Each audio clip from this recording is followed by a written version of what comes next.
All right, so it's another episode of the Uncivilized Art podcast. I am your host, Bandit Haze, but I go by no, that's the host of it. I'm your host, Boomer Hazan, but I go by Bandit Haze in the online space. Damn, I messed up my own intro. Oh well, oh well. But yeah, this podcast, this episode, we're going to be talking about The Last of Us, the new series over on HBO if you're in America, or Sky Now if you're in the UK, or some other service if you're in other parts of the world, based on a video game. I have my man Sweet Bundy to talk about that. We're going to get into all kinds of details and spoilers and things like that. So you have been warned. But before all of that, Mr. Sweet Bundy, how you been? How you been? What you been doing since the last time we spoke? I think, last one was on a podcast. I think was I guess a month ago. Yeah, give or take. Yeah. Yeah, What's been happening in your world? man, a lot. But what I really would like to mention is that I just been hooked on Snowfall.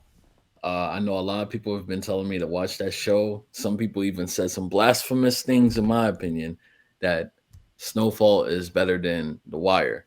Now, I'm only about 2.5 seasons in, right? Halfway through the third season, and I've been binge watching it. I've been hooked. Am I gonna say it's better than The Wire? I can't Well, because too early, The right? Wire is, and also it's sentimental to me. The Wire is, you know, like the parent that raised me, you know, Yeah. or took me in something. Okay, I would say Oz is, but anyway, it's a long story. However, I will say Snowfall is definitely amazing, mind blowing, and yet again, I'm baffled how the protagonist is played by somebody from the UK.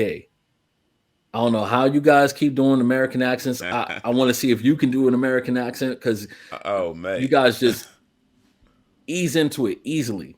um, And if you were to ask me to do a UK accent, I'm not going to do it. But if you were to ask me to do it, I can't. Even if you said you're going to pay me money, I'm going to just uh, no, I can't do let me see if I could put on this here American accent.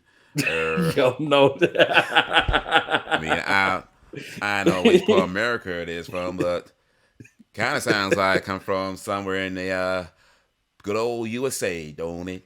All You know, right, I was no, just sitting no. out here in my front porch Mm-mm. and watching them At, kids from at the least it makes neighborhood. me feel better that I can't do a UK accent because that would be the equivalent. Okay. But you know what though? There are some British actors, or quite a lot of British actors who work in America and do American accents, and some of There's them a are shit so ton. good that I didn't even know they were British. You know what I mean? Like, Yeah. I was like, who's that guy? Andrew Lincoln from The Walking Dead. No Yeah. word of lie. I've seen this guy in another TV show called Teachers that he was in. I didn't watch a lot of it, but I have seen a little bit, and I remember him in that show. Years later, he's doing The Walking Dead, and I'm watching him, and he's doing an American accent. And even still, I was like, I didn't clock that he was British. You know what I mean? I was like, it was only later on, I was like, oh yeah. And then I saw he was like in an interview, and he's just speaking normally. And then I saw that he was in Teachers, and I was like, oh, of course. And I was like, I still didn't clock it because he did such a good American accent. I was just drawn in and just thought he was just another American accent that I haven't seen before. You know, like idiot. But yeah, it's a thing. It's a thing. Oh, it's almost like it reminds me of what Marvel is going through now, or what they're trying to get into soon with the Samuel L. Jackson show. Oh, Um, the Secret Vengeance, scrolls, Secret Invasion. Yeah. secret, yeah, with the scrolls. Like, oh my God, you're a scroll. Oh, he's a scroll. That's what it's like Hmm. because Idris Elba, I never knew that he was British until like well after The Wire. All of a Yeah. sudden he breaks the accent out. I'm like, wait, what is he doing? Is he getting ready for a role or something? I know he's from the UK. What? The fucking guy from Get Out. Oh, I'm Daniel seeing him on Kaluuya. Black Mirror. That's how I found out that he was from the UK. I was like, wait, what? Yeah, yeah. That's actually the first thing I saw him. I mean, he's done some stuff before that, I know, but that's the first thing I saw him was Black Mirror. That I think was that first or second episode of Black Mirror. And but yeah, he was so incredible in that. he was so incredible in that, and yeah, I've seen him. Of course, he's in Get Out, and he was in Black Panther, the first movie, and Hmm. he's done other stuff as well. What was the one movie he did that Judas and the Black Messiah? I don't know if you saw that. Yeah, that Yeah, was a very good that movie. was really good. But yeah, man, like he's talent, bruh. Yeah. Actually, speaking of Get Out, real quick, just getting a brief opinion on that Hmm. before we get into The Last of Us. So when that film came out, or around about when the film came out, Samuel L. Jackson actually was doing an interview on one of these, I think it was a radio show or a podcast, I'm not sure, some kind of interview anyway. And during the interview, he mentioned that he would have liked to see that movie done with an American actor rather than a British actor doing an American accent. And he got a lot of backlash for that. Like there was a big kind of like whole thing. What was your take, or do you have a take on that, or do you even know that happened? I just brought up something you didn't even know about.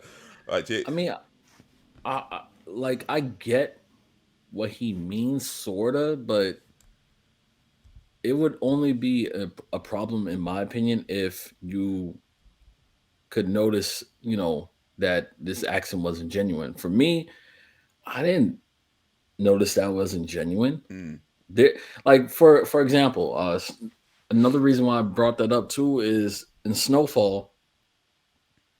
Uh, Apparently, the protagonist is played by a British actor.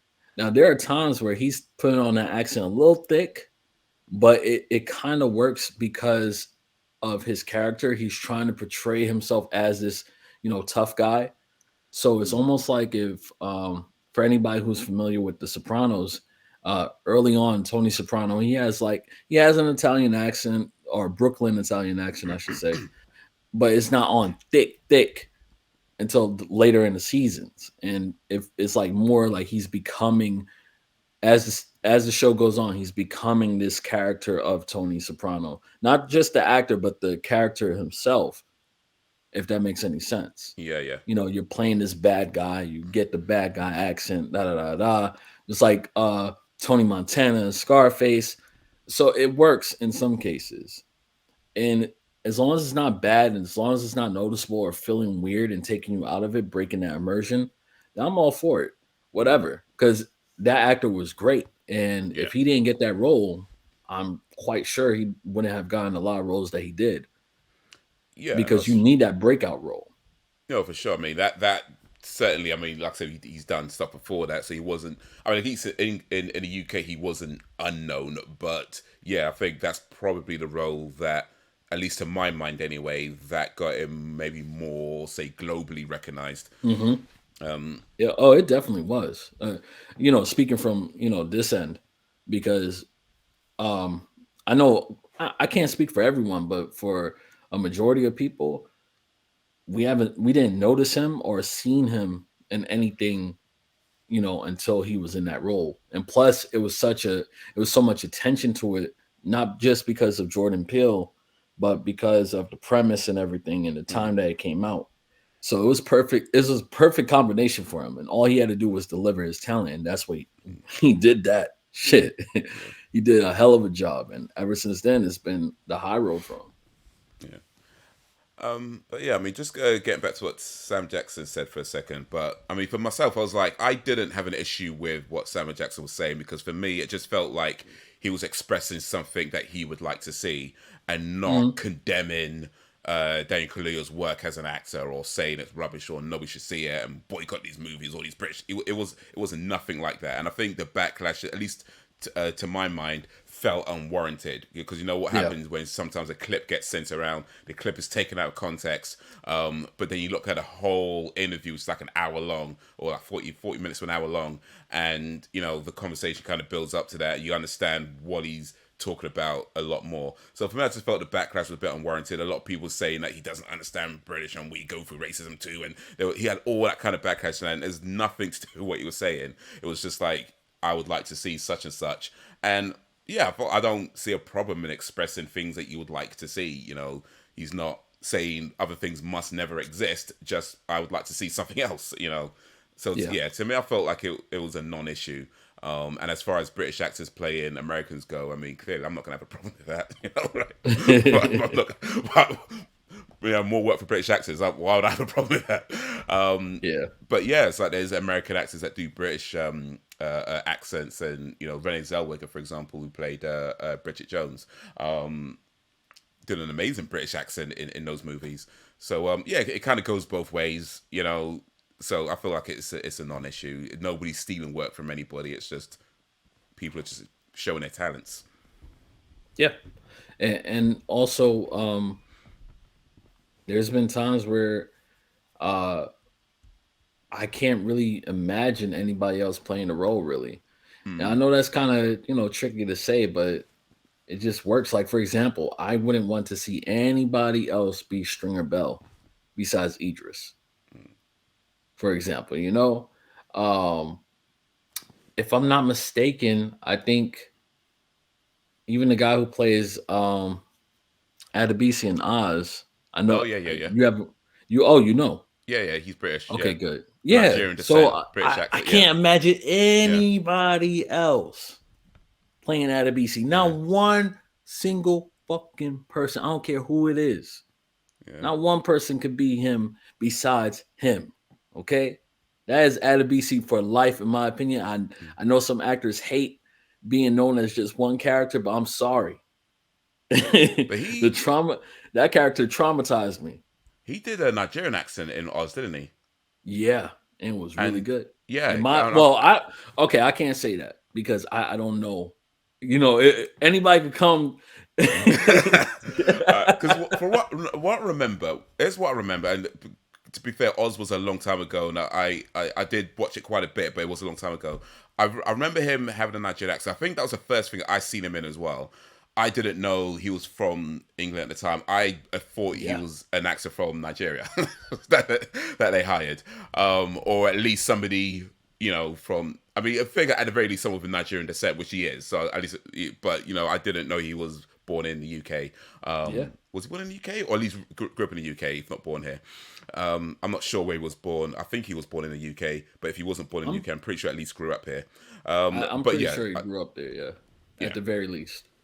So yeah, I didn't know that. I just see him in this move in the show, and he's doing the Nigerian accent. And I see him in another show called Links. It was a comedy set in a bar. It was like Cheers, but for black people.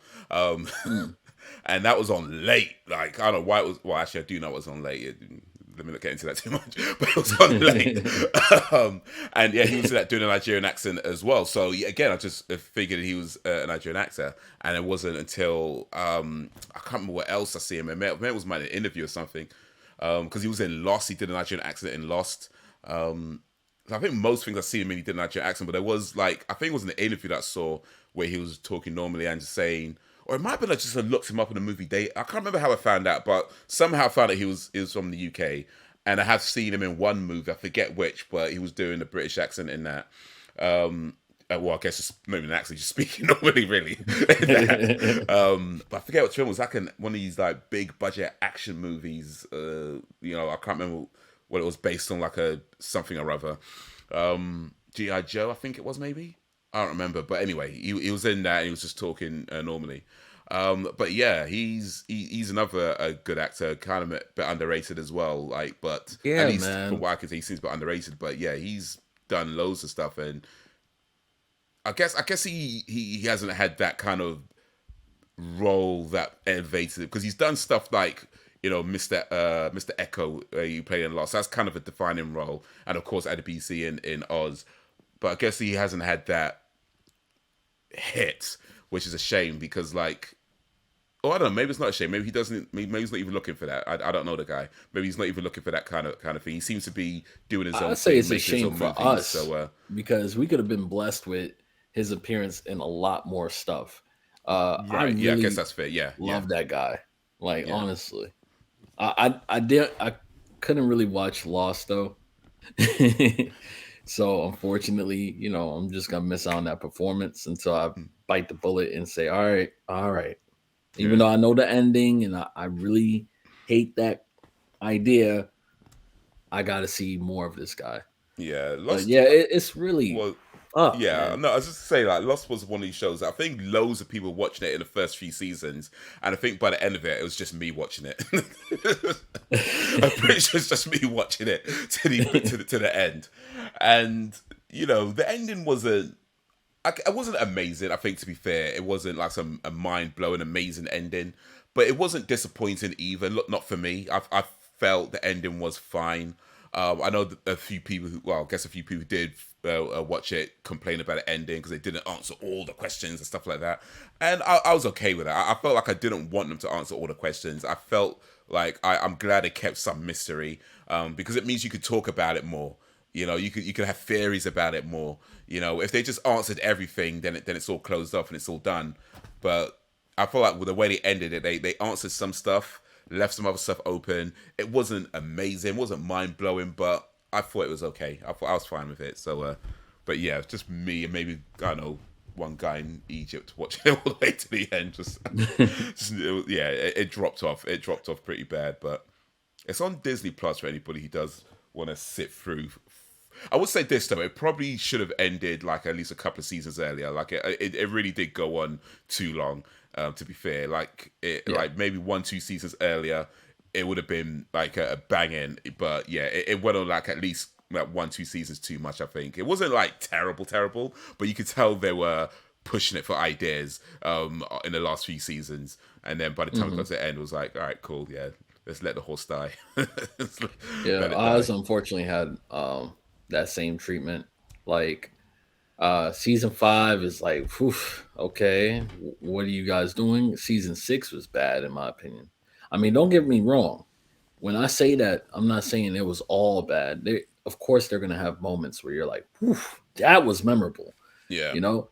But for the quality of the show beforehand, yeah, it it, doesn't really compare. yeah. No, I get that. I get that. All right. Well, let's move on then to the main topic today, being the Last of Us series. Like I said, we're going to Yes. get into some spoilers, but before we get into some spoilers, um, let me just get like a very brief non-spoiler review, or let's not call it actually not a review, not a review. Let's just a few non-spoiler opinions on the Last of Us TV series before we get into the main chunk of the episode. Okay. Oh, you want me to start? Oh yeah, Okay, cool. Uh First off, the actors great. I was like everybody else where I was apprehensive about some of the choices. Um Not so much with Ellie. I think a lot of people were just taken aback by the difference of her appearance, but honestly, we all know that Ellie was based off Elliot Page. So it was easy to just get over that. It's like whatever. Um, I've seen actors come in out of nowhere and handle it, and yet again, you have a British actor doing his yeah, accent yeah, flawlessly. yeah, yeah. Big Surprised the up hell Bella out of me Ramsey. at the end of the episode. I hear her with, but you know what? What's funny is that it took me a minute, and I realized I've seen this girl before. She was in Game of Thrones, Right, and she yeah, was playing a badass character too when she was even younger. So, if I had remembered that from the jump, I would have been excited that she was going to play Ellie. But instead, I was like, this actor looks familiar, but yeah, of can't course, quite. Yeah, yeah, like I don't know. But Pedro Pascal, of course, he was already on my good side because I've watched Mandalorian. mm-hmm. So I went in this, I was ready. I like some of the choices they made, like for example, even having the I'm not same putting actress details that just yet. played. Not this. No, we Hmm? details just yet. Not just yet. Oh, don't say the cast members. Yeah, not. Oh, it's Cosmic. Okay, cool. I thought you were Oh going to yeah, say yeah, something yeah. about the show. Okay, cool, cool. No, no, no. That they had the same actress who played Maurice Marlene. Marlene. Yeah, Uh, Mel Dandridge. Yeah, yeah. yeah, she did the motion capture for the game, so that was great. And it was just awesome that they finally got at least they got one person from there, right? And I'm watching for spoilers. I saw your face. Yeah. Relax. No, because you said No, this is because what you said no, about one you person almost from there. spoiled. So I was like, You almost spoiled. let me not. Let me. Yeah, Yeah, we'll come to that. We'll come to that. We'll come to yeah. that. We'll But come to yeah, that. man, honestly, the set pieces, the music, the actors, everything was just it was really good. And I found myself hooked on the show. Mm, I didn't of course everybody heard there's one episode that everybody was talking about, raving about and crying about. yeah. And even though I did love that episode, um I didn't cry on that episode. I cried on the 2 episodes later, which of course, we'll get into on the spoiler Yeah, yeah. section. I know the episode you mean, but yeah. And I have Yeah, now, some opinions I want to, but yeah, that'd be a spoiler section for those opinions. That'd be a. I'm not. Yeah, I know. I know. yeah. So I don't know. Uh, I feel like that shows that there's something for everyone, Mm, and it's easy to get into because I thought, okay, I played the game. I already know what happens. It's just about the execution of it. And to be honest, when it came to the game, um, I didn't get too emotional about it. I mean, except for some frustrating parts because it is a pain in the ass playing that game sometimes. Um, I even had a clip on Twitch where somebody had to show me I'm cursing out Ellie to get up a ladder. So yeah, man. It was very interesting just seeing the difference between the game and the show, and they do it so subtle in some parts that you don't even remember that the mm, game did it differently. yeah. So I don't know. I've seen some people upset about the changes, and I'm like, I don't get it really, unless you're just one of those people that I don't like change. Which, Mm, all right, mm, fine. But for a show, I feel like some of the changes were necessary, and it was just a good change of pace. It was like, yeah, this is how. I don't know. It just fit better to me. What I say is better than the game. Overall, we yeah. I can't even mean, say that yet. We yeah. I can't. mean, It's not fair they're to say two so. different things, isn't it? So it's not really if one's better or one's worse. They're just different in the end, isn't it? And I think you can play both. It's not like I think Troy Baker said this as well. Like it's not about one or the other. You can do both, and you'll get something a little bit different from each, and they're just different Exactly. experiences. It's the same story but different experiences. So I don't think I'd agree with that. I'd agree with that. Yeah. I liked the show is my sort of non-spoiler opinion. I like the show overall. I mean, there's definitely bits about it. I think in my mind, not necessarily could have done. I don't know if better is the right word to use, but maybe felt a bit odd. But yeah, we'll talk more details in that in a little bit. But Mhm. overall, yeah, it was a pretty solid show.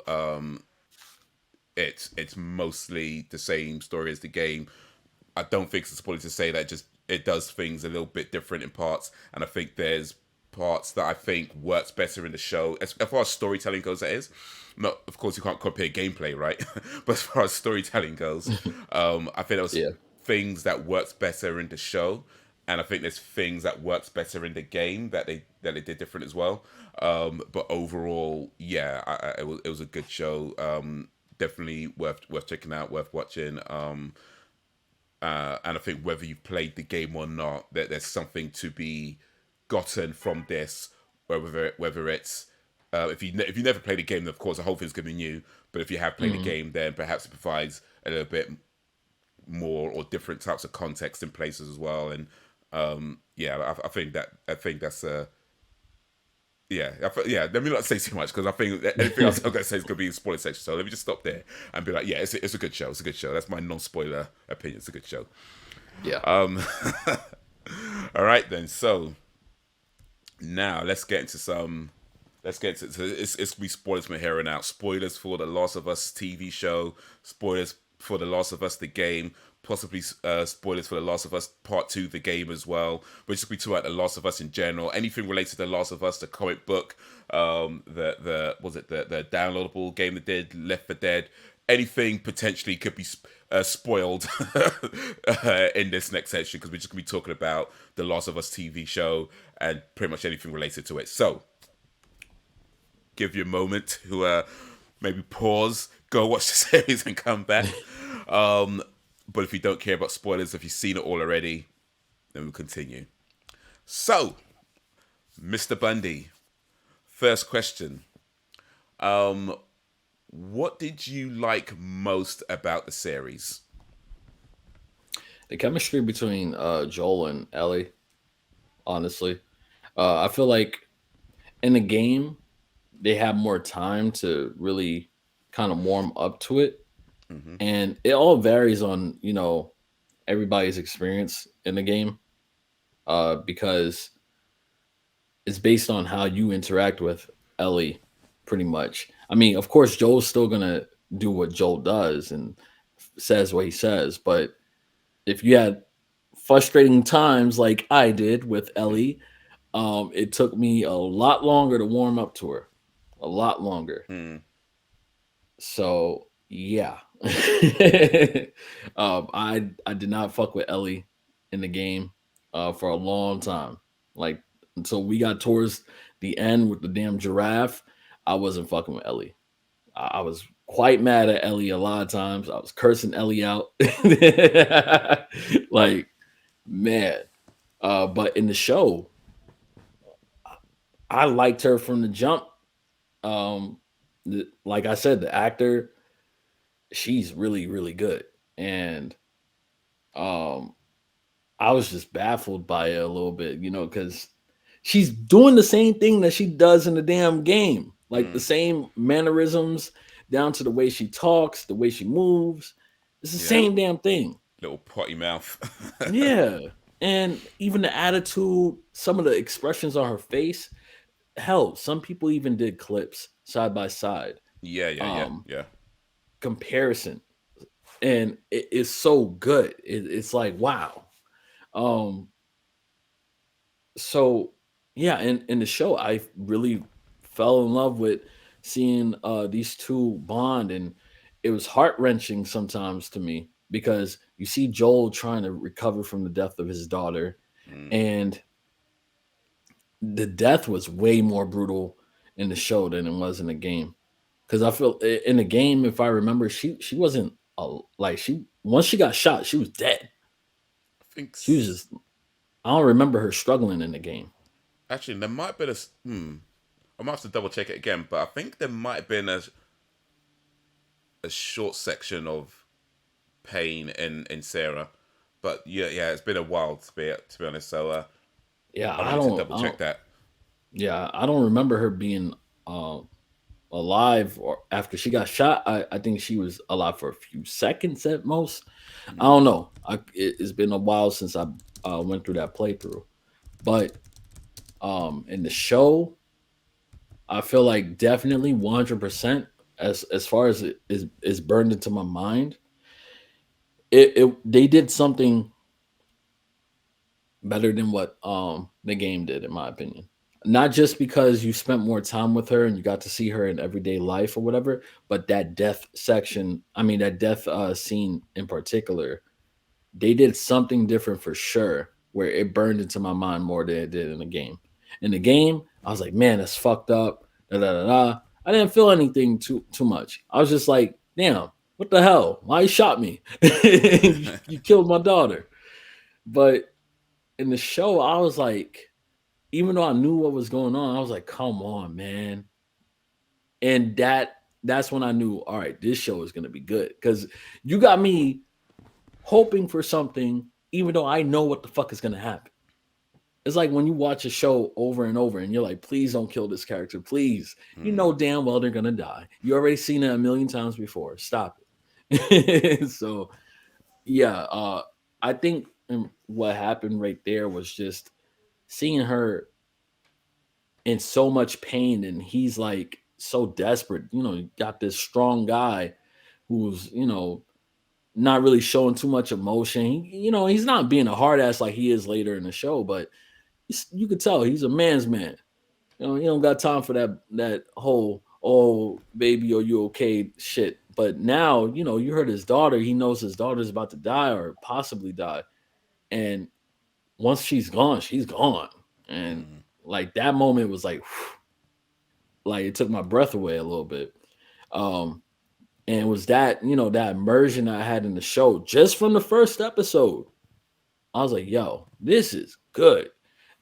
Moving on forward to where they did the whole scene with the kid, where I forgot I forgot the name of the company or organization, I should say, but the ones, that scene.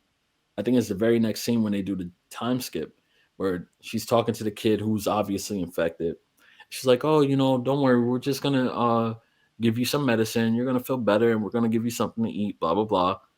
And they show the kid's shoes, and then cut forward, kid is dead in a body bag, and you can only see their shoes, and oh shit, that's the kid, and they killed the kid. And how Joel has to burn that kid's body, and Oh you yeah, yeah. could immediately like, damn, you know how many times he must have done this over the past decade? Crazy. Man, there's a lot in this show. There's a lot, a Mm. lot, a lot, and that's only the first episode I was really talking about, to be honest with you. No, for sure. By the way, I just checked real quick. In the game, yeah, she is alive for a little bit before she dies. Sarah. I'm just checking Oh, one footage now. So yeah, she's alive for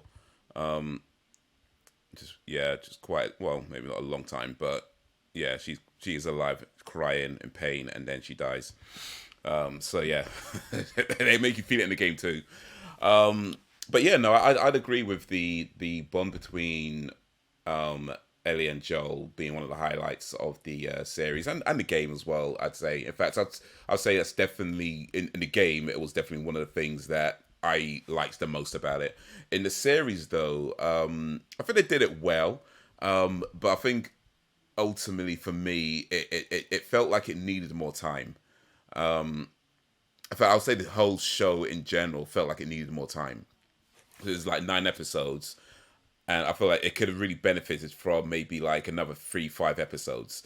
mhm. It just felt like it wasn't necessarily doing anything wrong. It just felt like it just needed a little bit more time to really kind of maybe emphasize certain things or to flesh things out just a little bit more, because a lot of it kind of felt very episodic, you know. And of course, Yeah, it is episodic. It's a series, but it kind of just felt very episodic. Like, back in the days where you'd watch a TV show and every episode is its own story. It almost felt like that to some degree, where although you had this overall story of Joel taking Ellie to the Fireflies and all the troubles they have along the way, it just seemed like all the other things they encounter is like one episode, one episode, one episode.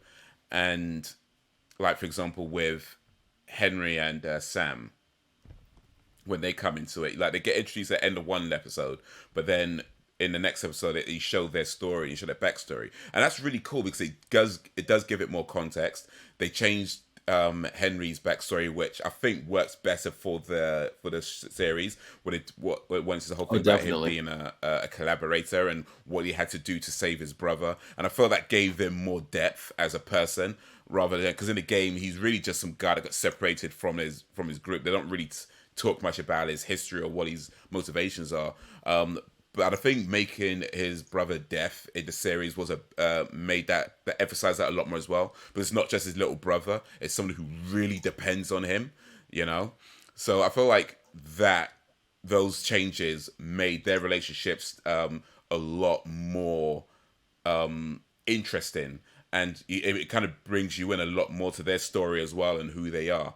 But then it's by the end of the episode they're both dead, and it's like, okay, I know that's what happens in the game, but I felt Yeah, like it needed just a little bit more time to really pull you in, to really kind of like let you bond with these characters, and then that happens. It just felt like it happened too soon.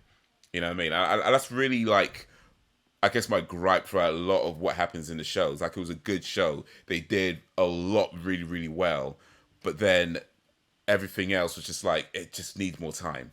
It just needs more time. Can we get can we stay on these guys for a couple of episodes, 2 episodes, 3 episodes? Can we branch this out a bit more? Can we let this linger just a little bit more because it just needed more time? Because by the time it gets to Mhm. the end of it, it's kind of like okay, it's done, and it pretty much followed the same story as the game, which is cool.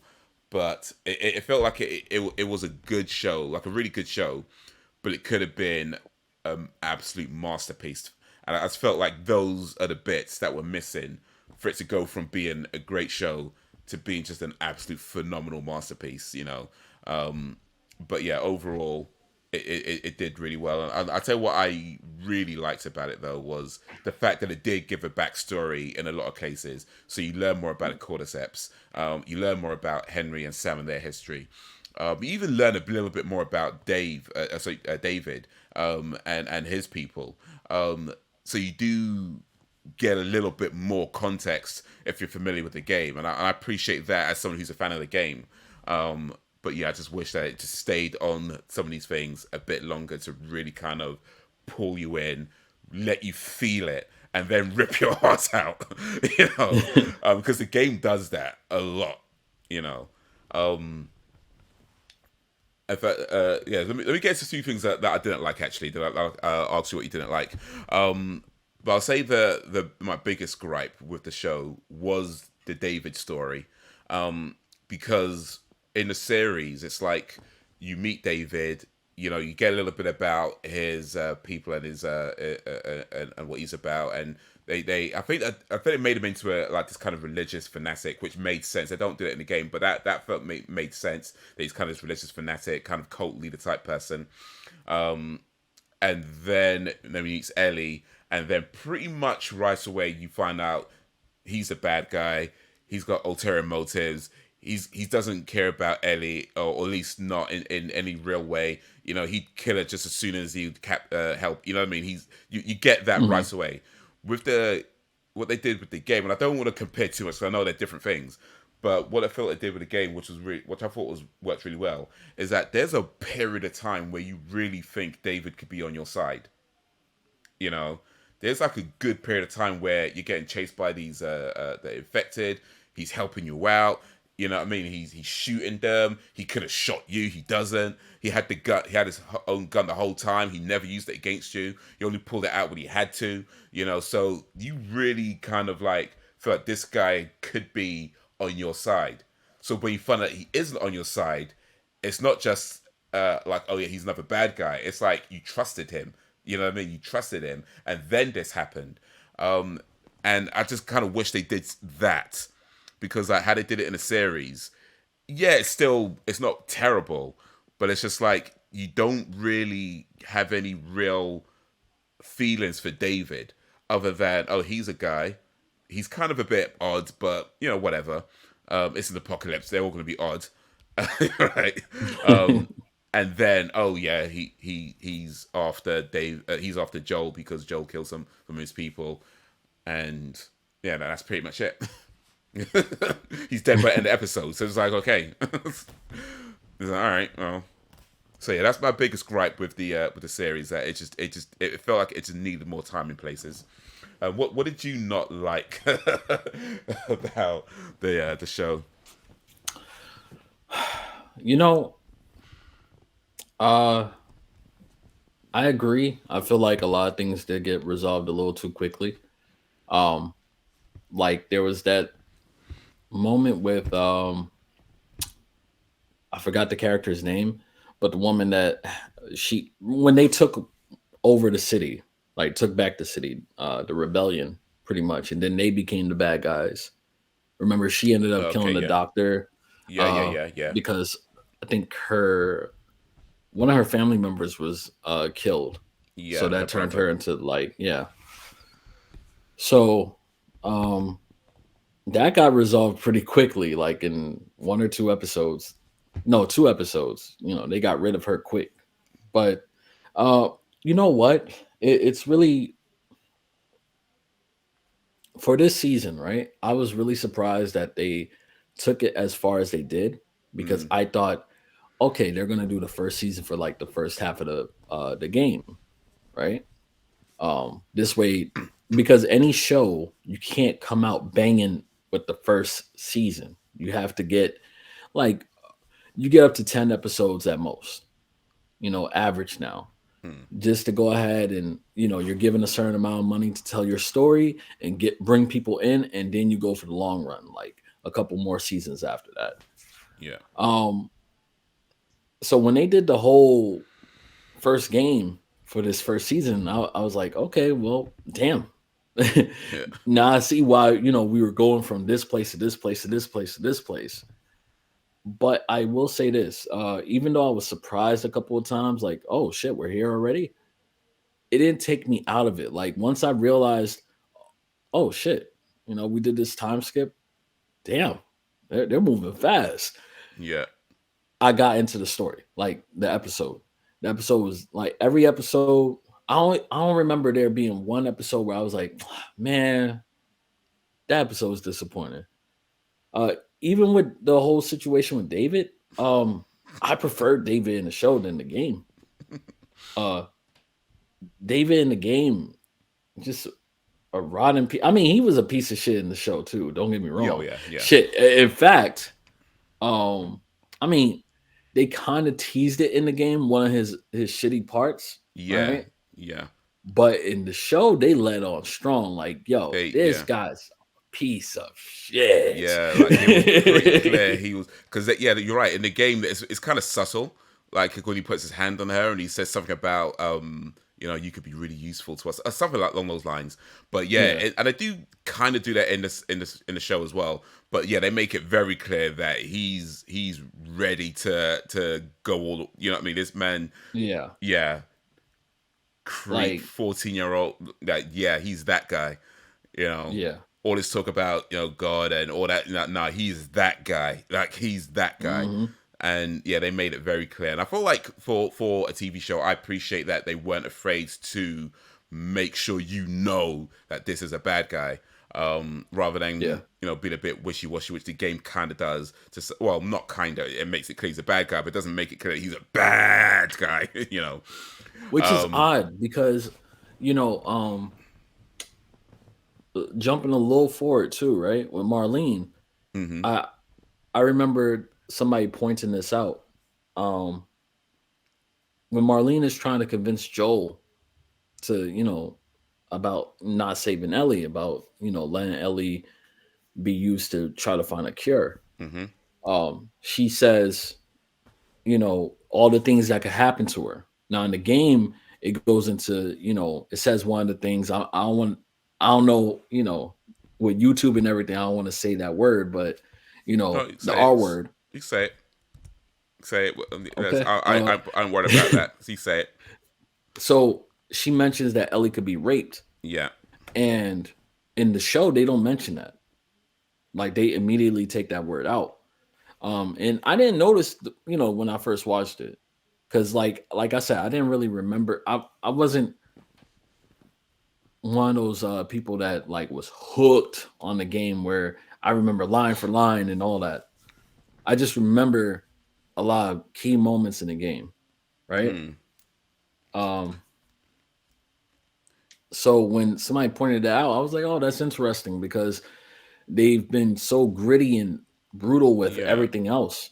Why would they take that line out in particular? Is it That's interesting. I don't think. is it Yeah, for a I guess I purpose or didn't spot it, but yeah. I mean, I'd have to double check to know. But yeah, I mean, because she does. There is a part where they all talk about the things that can happen, and I guess Mhm. that word. Well, I kind of assume it's correct. But yeah, if that was taken out, you may have notes right. Especially if you haven't played a game for a few years, it probably wasn't on your mind, right? Yeah. But yeah, it seems like an odd thing to take out, and especially when they had an episode where she almost was, So Yeah.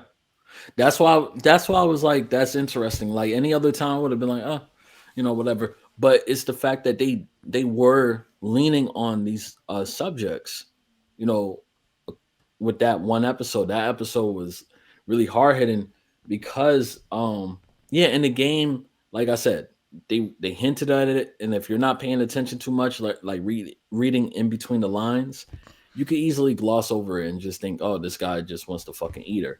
yeah, you know. Um But no, in the show they lean heavy on it. Like, yeah, yeah, motherfucker, it's that. It's Yeah. not. I don't want to give off the wrong impression and make people believe that, oh yeah, they're making this guy the shittiest person, absolutely disgusting for shock value. It's one of those things where everybody who's watching the show, you're paying attention, you could see what's going on. Mm. Not 100%, but majority of people will go ahead and pick up on these signs, and the resolution of it justified and Mm. well earned, because when she was stabbing him repeatedly, Yeah. here's a difference for me. In the show, it was like, yeah, get that motherfucker because of all the things he could have done to you, you know? So I felt, that rage a little bit. Now in the game, I felt that rage because you have to actually play and try to sneak and get this motherfucker. And there were Yeah. times this guy killed me. So I was like, finally, I got your ass. Yeah, yeah, Ellie, fuck him up, fuck him up. So it was great to see, those differences in my reactions. The way how the game did it had me react that way, or my experience with the game, I should say, made me react that way. And, my experience with the show made me react this way. So I love moments like that with the show. Honestly, yeah, the only thing I got to complain about the show off the top of my head, really, it's just, yeah, it does feel like a little too brief. I do feel like they could have done so much more Mm. with because the first game is pretty long, and there's so much more you could have gone into. And I really hope that season 2 isn't going to be a bunch of flashback episodes or whatever. I just want to move on, Mm. because not to get into too much spoilers with the next season, but there's this one It's all character good. that I'm ready to get It's all into. good. You can say it. Okay, You can say it. Abbie. Yep. Abby. God damn it. I don't care how many people hated on Abby. Abby is my girl. Now she ain't perfect, but guess what? Ellie ain't perfect either. Ain't none All of them right. perfect. I mean, Newsflash. they're all Hell, flawed. yeah. That's why you like them. Joel's not perfect either. They're all God damn it. arseholes when it comes down to it. None of them Yeah. are good people. So Shit. And Abby's my girl, man. She came in there like Triple H, knocking yeah, people out, putting people in headlocks and all that, cracking necks and bones. Man, Abby is the shit. I don't care what anyone says. Abby went in with a purpose and got her job done. And you just mad because here's the thing. People, not to get off topic too much, all no, right? sorry. But with The Walking Dead, right? When Yeah, Negan came in, he gave you a taste of your own medicine. See, Rick and them, they were doing all that. Well, not as bad as Negan, but nonetheless, they were going to other groups. And if other groups are in their way, guess what? They had to kill the group, or beat the group, whatever, steal from them, whatever. So Negan did it to them. All of a sudden, oh, how could he do this to us? Da, da, da, da, da. yeah, Man, listen, you, you put out bad, you get bad back sometimes. yeah, And you just got to take it. yeah. And that's the thing. That's one of the things I really liked about what they did with Last of Us Part 2 is the fact that, like, yeah, none of these characters were good people. Like, they're not Yeah. heroes. Well, maybe not. Well, I guess yeah, they're not heroes. Like, not even Joel. Not really. None of them Yeah. are good people at their core. I mean, they do certain things that are good, sure, but they're not really good people. And when you get to Last of Us Part 2, and the fact that you have Abbie, who's just this little girl who's going about her day, living her life, having fun, finds out her father gets murdered because somebody decided he'd rather, keep someone to himself than potentially save the world, Yeah. and you just all you know is your father's been killed. You're supposed to be like, oh well, it's Joel. It's okay. I'm okay. No, that's you, dude. Murdered your father. Of course, Exactly. she's gonna be angry. Of course, she's gonna be pissed off. Of course, she's gonna want revenge. I mean, what did they were doing for the whole movie, whole game? It's like, of course, So to me, it was like it felt. I mean, I guess I could understand on a very basic level why some people don't like Abbie, because when people do to you what you do to them, you hold up a mirror, to somebody and they don't like what they see, and some people Yeah. lack self-awareness in that way where they're still going to call you the arsehole for doing the exact same things that they're doing and not having awareness that they're doing those things. I get there's that kind of element to it as well, when you hold up a mirror like that. But also, let's be honest, there was some bullshit going on about Abbie, and I think there was some stuff leaked before the game was released, and everybody assumed Abbie was supposed to be a transgender character, so they hated her because she was transgender, and it turns out she wasn't even transgender. There is a transgender character in the game, but it wasn't Abbie, and so everybody's like hating on her because she's a muscular woman, and oh, she looks like a man. And I was like, don't be stupid. It's like, yeah, like, bro, play the game. Let the game. That's one of the reasons why I try to avoid things like trailers or any kind of leaks or anything like that, because they just create expectations that don't match up to what the game is doing. Everything's taken out of context, and yeah, I just avoid all that crap anyway. So yeah, you just play the game, let the game do what the game does. Rather trying to assume it's doing this and it's going to do this and the woke agenda. No, people getting mad over everything and just jump. Look, I could go into a whole other thing. Let me try and calm I'm myself all down. for it, because when that happened, when everybody was hating on, and even first off, I always fucking hate when it's like people just, I don't know how it is that they can't break the illusion, not illusion, but the difference between fantasy and reality is like when people, you have an actor playing a character and they're playing it so well that all of a sudden you're like, oh, I hate this person. Like, this person's actually doing it. Like the guy who played Joffrey in Game of Thrones used to get cursed out, yelled at, and everything. And it's like, man, you think he's actually a fucking king? Stop. So it really baffles me that people are like that. Like, they were attacking the voice actress. I think it was Laura Bailey. Yeah. And she's an incredible voice actress. And fucking, it pissed me off to see that. Not just because I liked Abbie, but because I don't like when people do dumb shit like that. Leave these actors alone. They're doing their job. Yeah. All right. The fact that you even have this reaction, that you even feel something for a fictional character, means that this actor did their fucking job. Stop it. Okay. Yeah, I mean, for sure, and especially like, I mean, and a game, of course, there's a lot that goes into making a character great. Of course, the voice actor is going to be a part of that as well. That way it's animated, the way it's moved, the designers. There's so much that goes into a character, the writing, the creation, everything to make. And of course, the game around it needs to be good as well. No point having a great character in a crappy game. So there's so much that goes into it, and yeah, people just pick on one thing they don't like and get mad. And it's so stupid. It's so stupid. And especially when, like, you go on YouTube and you see some of these videos, like 20-minute videos of some guys talking about how The Last of Us Part 2 is terrible. And then I saw one video, a guy talking about how it's the worst game ever. And he's making some dumb points for that. I only watched it because somebody told me I should watch this video as a way of explaining why people don't like it. That's literally the only reason why I sat through it. Sorry to cut you off. You can hear me, right? I can still hear you, yeah. Okay, sorry about that. Yeah, that's literally the only reason I watched the video, because it got sent to me and said, this is why people don't like you. You should watch this video. It's going to explain why. So I watched this video, making some stupid points for the whole 20 minutes. And then by the time he gets to the end of it, he says that he hasn't even played the game. I'm like, bro, are you serious? God. Are you serious? You sat there making some 20-minute video about a game you don't like, going through some nonsense points, and you haven't even played it. It's like, are you serious right now? And that's supposed to be all the good points why people... Come on, man. It's like, you're dumb. See, people like that are just trying to jump on the bandwagon. For sure. For sure. I honestly, first off, here's my thoughts on part 2 of the game. And I'm not going to go too deep into it. Yeah. Because, again, I know this is about the show more than the games. But hey, I did warn. I warned them. So it's so good.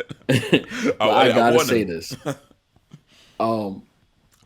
With season 2 of part 2 of the game, it's good. Not perfect. Just like part 1 wasn't perfect.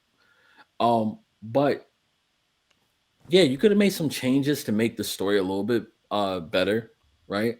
For example, somebody, I forgot who it was, but I'm pretty much, using what they came up with, if not word for word, then the concept at the very least, which is basically what they should have done in the game is have Ellie and Abbie meet, on the outside, just like Joel and Abbie met. Have it be Ellie and Abbie instead, and Ellie helps Abbie, Abbie helps Ellie. They team up. You get to play as both of them, switching back and forth a little bit, Mm. and this way you build that relationship. Now you're liking this new character. You see her advantage and everything, but Okay. then you find out later on, that first off, you get those subtle reactions, just like she did when she heard about Joel or whatever, Yeah. um, or You'll act like you heard of when she us. found Tommy's name or whatever, right? Yeah. That reaction on her face, you could miss it, but have it be that same way and proceed with the game as normal. Now, of course, some of Abby's sections are a little iffy. Like for me, the section with her boyfriend and everything, it was like, you know, but I had that same reaction when it came to some silly stuff with Ellie, like with Joel and Ellie at the damn museum. I was like, what the hell, you Yeah. know? By the But way, real quick, the guy, the boyfriend, yeah, the I can't remember the name right now, but the model, the character model of the boyfriend. Do you think that guy looked like the Miz? That's all. That's all I can see when I was playing. That guy looks. It's like they based Elliot in the first game on Elliot Page. They must have based this guy on the Miz. Like that was the Miz. I don't know if the Miz has seen it, but if he sues them, I would not be surprised. nah, he needs to go ahead and try to get into season two. That's what he needs to do. For sure. Especially with Hey, that the role's shit made that's for going him. on in WWE right now. Hey, not a bad idea. Actually, he's got access experience as well, so he can do it. He can do it. Yeah. But man, we gotta talk about the WWE someday. Like Oh really yeah, pretty yeah, soon. yeah. Because I mean Um, stories are still developing, but yeah, that's just like a little footnote right now. yeah, for potential future episodes. Oh, definitely. Um, all right, then let's get back to the series. Oh yeah, yeah, Um, yeah. so the episodes you were meant talking about earlier, I believe I know which episode you were talking about. It was episode number 3, called the long, long. What's it called again? The long, long way. No, that's not what it's called. What's it called? The long, long something. Here we go. I The could find out long, long time. right. It's called long, long time. Okay. Episode 3, long, long time. It's an episode involving, well, not involving, but primarily featuring Bill and Frank. I think that was the Hmm. episode you were referring to earlier. Um, I have some opinions on this episode, but before I share my opinions, what was your opinions on episode 3, long, long time, featuring Bill and Frank? Boy, I really, really, really like this episode. Not as much as I was. See, here's the thing. I don't know if it's so much that I didn't like it as much as other people, but it didn't make me react to the way other people did. Mm-hmm. And I was a little surprised, because usually, and one of my weaknesses is when characters have to accept their death and just move on with it. Like for example, this you got Frank here, he's dying, and he's not trying to avoid it, he's not trying to prolong it. In fact, he's trying to speed it up. And I already get that concept. I'm one of those people that I believe not struggling, not suffering, and all that. So I would be in the same shoes as him. Hell, I don't even think I would have made it that far if I was sick to that point. So I was all for it. So I was surprised and a little disappointed in myself actually that I wasn't reacting the way that I normally would have or what would be expected of me. Normally this episode would have tore me up emotionally. I would have been Mm. crying just like everybody else with boo hoo and all that shit. I don't know what it is. I honestly don't. I don't think the show did anything wrong because it was good. It was good. Like, I'm not gonna sit here and tell you, oh man, you have to see that episode. It's the greatest episode of no, but it's really good. Like, first off, the actors, I love the actors. I love the actors. I love the characters. Um, Big difference between the game. Mm-hmm. This is what could have been, and that's one thing I really liked is that it's not like they changed the characters so completely, but they made them more human, if anything. I mean, Yeah. or at least another aspect of human. I feel like any relationship could go like that. You can have a good ending in a relationship, or you can have a bad ending. And I feel like it's just based on choices because in the game, Frank, he wanted to explore, he wanted to go and move, and Frank, Bill, sorry, Bill, he didn't want to. He's like, no, stay in the fucking house. What are you doing, stupid? you know, and it's just like that in the show, but it was based on choices that was different. Mm. Bill allowed Frank to do some of these things and went along with it. Kept being dragged along to do these things, and then that let Frank stop being so harsh. Now, if Bill was doing like he did in the game, which he could have easily done, right? Be like, no, we're not doing that. We're not fucking doing that. Of course, Frank is gonna get bitter. He's gonna get angry, and I feel like that's what Frank kind of hinted at in the show too, that he could be potentially bitter like that and Mm. angry like that. Because at one point he was about to leave. Yeah, yeah, He stormed out the house and he was like, "I'm fucking sick of you." Da da da da. So you just have to put yourself in the perspective of if it was more of that, those interactions, more than Bill being like, all right, fine," you know then it could have easily went the way that the game went. So when people were talking about, oh, I don't understand why they're doing this, da, da, da. It's like, come on, come on now. Just use your brain. You can yeah. see that this isn't too different from the game. In the It's just game, fleshed out. yeah, and I prefer this because in the game it was hard. It was harsh as fuck. Because think about it, Bill loved the fuck out of Frank, Mm. and Frank probably loved Bill at one point, but I feel like just like in I've been in some relationships where somebody had loved me like a motherfucker at one point, but I just rubbed them the wrong way too many times, and Mm. now it's like You fuck mess it you, I up. can't stand you, Yeah. fuck you, and they could say some of the cruelest shit, and that's what Frank did in the damn game. He with his last fucking breaths, he wrote this shitty ass letter saying fuck you. I'm glad that I got bit actually, because dying here, I still would have done it. I don't care. It's better than staying in that fucking house with you. Like, yo, that would be the laugh. But that's so fucked up. So for them to give us something different, and it's almost like a favor to the people who played the game because I don't want to see the same exact fucking thing. I could just play the game for that. Yeah, I don't want yeah, to for see the sure, same for fucking sure. thing, especially when the game's graphics are so good that they look realistic.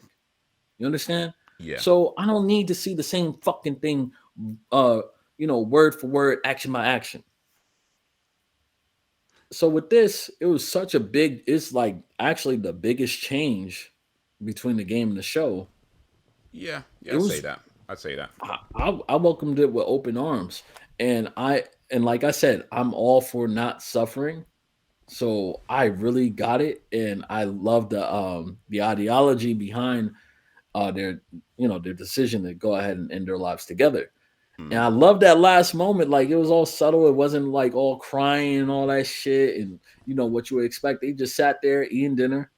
And he's like, you took the pills too, didn't you? He's like, yeah, Yeah. It's like, listen, I already lived my life. I'm good. We lived a good life. Fuck it. And he's like, I thought he was gonna, be all like, give him the stereotypical, like, you should have done it. Da, da, da, da. But instead, he's like, you know what? That's romantic as fuck. I can't even hold you. I'm a little disappointed, but fuck it. That was romantic as hell. And I was like, yeah, I like this. I like this. And um, but what the payoff for me was after that, when Joel got to the house and they got to enjoy, him and Ellie got to enjoy all these things, all the stuff that Bill and Frank built together, you know? Yeah. Um And when he tries to go into the bedroom is, not letting him, it's locked or whatever. And Locked. before he Yeah. could go ahead and break in, like he was going to, the door shut.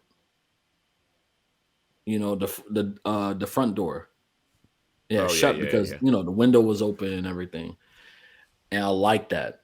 It was like I like subtle signs, even though I'm not really superstitious too much. I love those elements when it's in fiction, where it's like it's almost like you know their souls are telling them, leave us alone, let us be.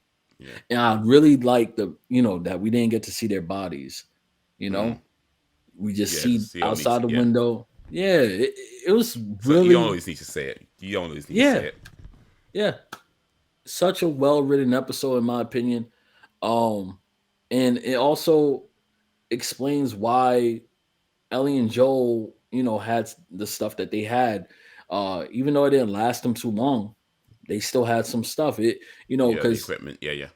yeah, so that was the whole point of that episode, really.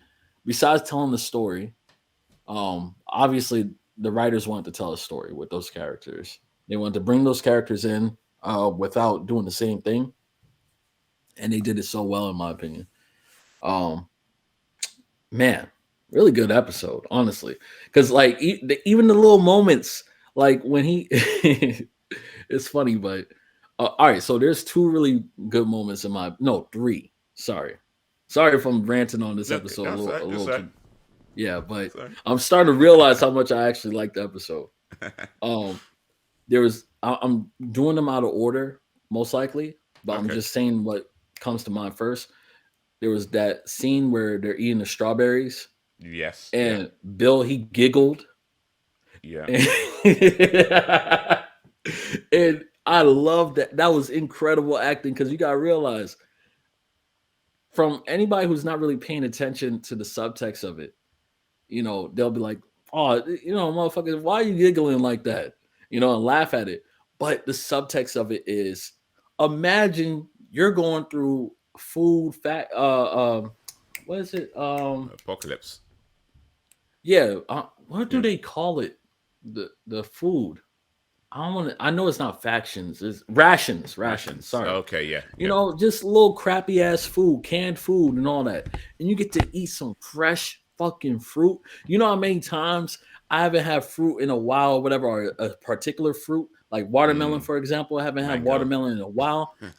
Mango, and Mm. I'm not just any mango, the perfect ripe mango. Yeah. You Yeah. bite that, and it's like yes, you know so you find he eats that, imagine that, like that sensation, that's how you would feel, like that's the perfect way to express it.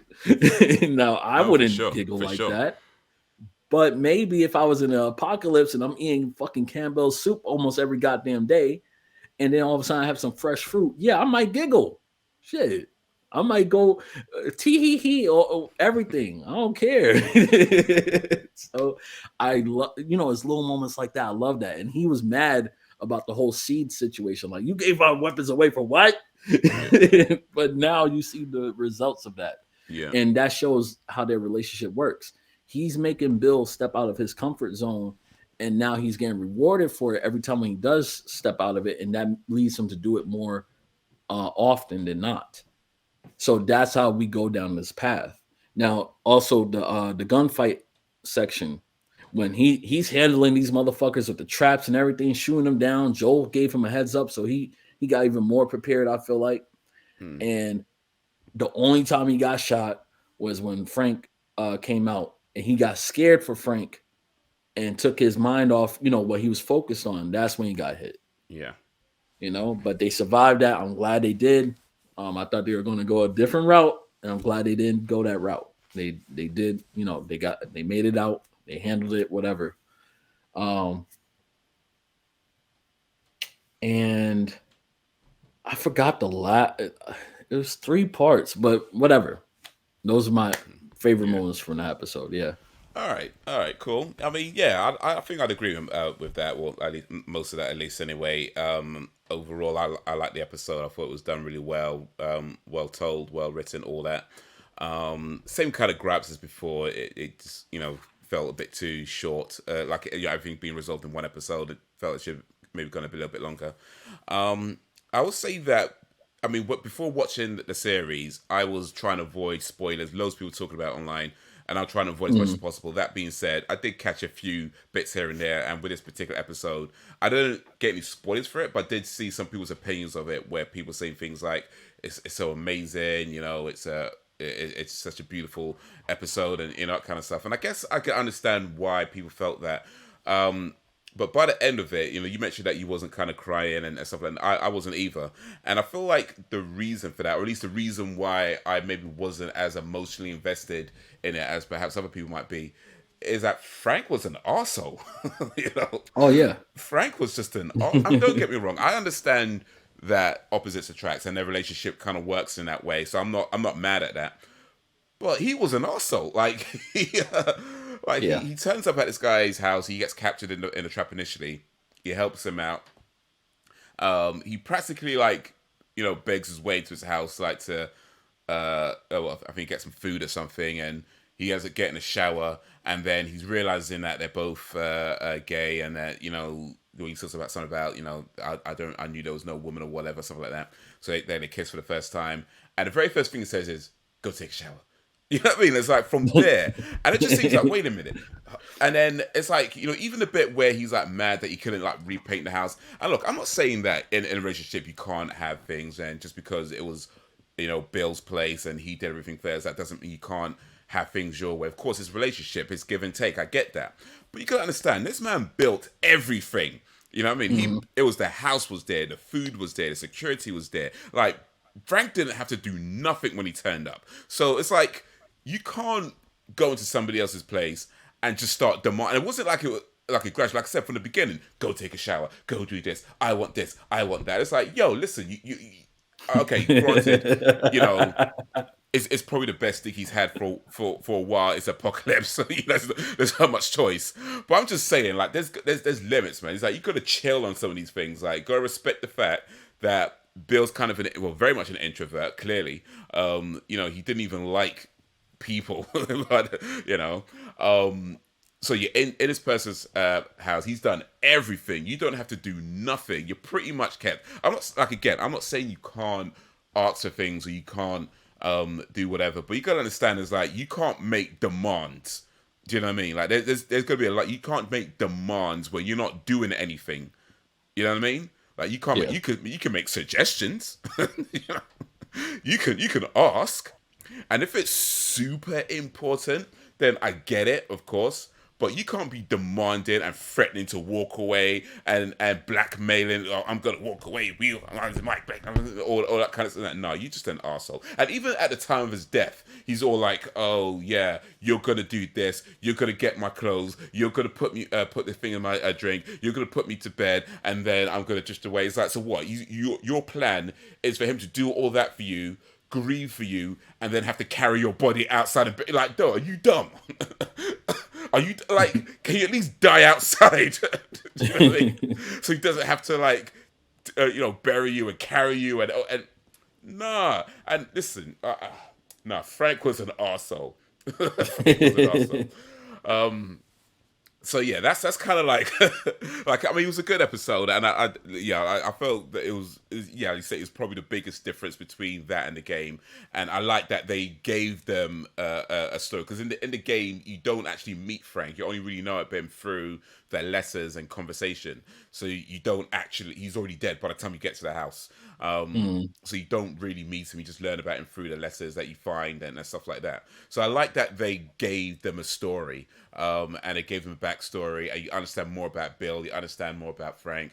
But again, it just kind of felt like, especially the fact that it was all done in one episode, it did almost feel like, what was the point of all of that? Because, I mean, I get there's a point in terms of, okay, Joel gets the guns and the supplies and stuff like that. But did you need an hour, 15 minutes just to say Joel gets supplies? You know what I mean? It's a good episode, sure. But why do all of that just to end it there and it never comes? You know what I mean? It just felt like so much was spent on this episode in terms of time and energy and storytelling, and it's all good, but it just, in the grand scheme of things, it serves no purpose to the whole series outside of, oh, Joel got some guns. You took an hour, 15 minutes to effectively just say Joel's got some guns, and that's kind of like where I'm at with this episode. It was a good episode. It's just like, what was the point of it? I like that take on it. For me, as far as like Frank's character, like the things that he was doing, the reason why it came so natural, like I didn't really look at it like, yeah, he was an asshole, but it didn't stand out to me too much because I actually, you know, was in relationships like that where like I shit, one ex in particular, she used to, you know, pretty much say, no, do this, do that, do this. And it's not so much as dictating, like from the outside, I could see, obviously, you're telling him what the fuck to do, like he's a kid.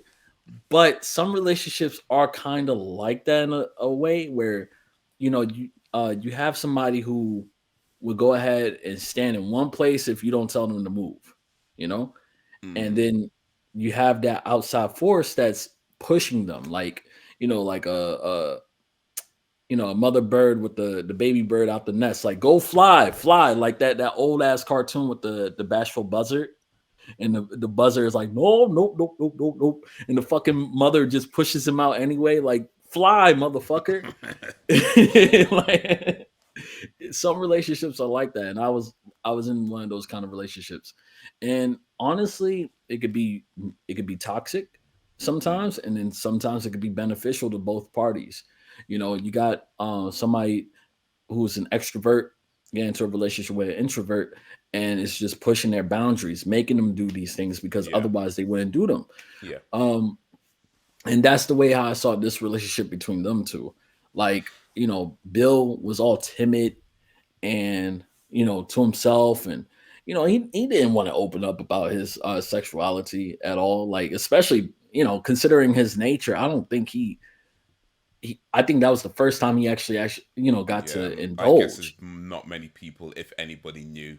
That's the impression I Yeah. got. They don't say it, of course, but yeah, he seemed like that kind of In character fact, that would have told I think he very, said very this few was that people. was his first time, at least, with a man. Yeah, yeah. Well, yeah, first time being with a man, not necessarily first time he told somebody. So Yeah, yeah. we That's don't what I'm necessarily know if talking he about. hasn't told anybody, but yeah, first time being with. He said he was with a girl once, but that was it. Yeah. He had So pussy once. He was like, nah, so nah. again, to see him, in this kind of light, I was like, yeah, I get it. Like, all the time he's like, no, we're not doing that. We're not doing that. What the fuck? And I've been in that situation before, and it's like, yo, what the fuck are you doing? No. And then, the person who's in charge of the relationship, they're like, we're doing it. Yeah, I even see it with my father and his wife. He'll sit there and be like, we're not going to this place. I don't want to go to that place. I just want to go home. We eat dinner there, blah, blah. We're going to that place. They go to that place. mm, Then he's like, all right, you know what? It wasn't so bad. yeah, So that's the way how I saw this relationship. Frank was a little more forceful, but I think the only reason why he was because he needed to be with someone like Bill. Because the more deep you are into staying in that one place, staying in your comfort zone, the more adamant you are about it. Like me, I'm all about a comfort zone. I mm, hate stepping out that circle, you know. But if I have the right person around me, and sometimes I do, it could be family, friends, whatever. Sometimes they'll go ahead and pull me out that comfort zone, and it's like pulling a tooth, but it's possible if if you really want to get it done, it's possible. yeah, It's not impossible. And then yeah, there's been times where I stepped out of that comfort zone, even recently, and I'm like, you know what? All right, you're right. It wasn't that yeah, bad. yeah. And I No, feel that's why I kept seeing with Bill and Frank. yeah.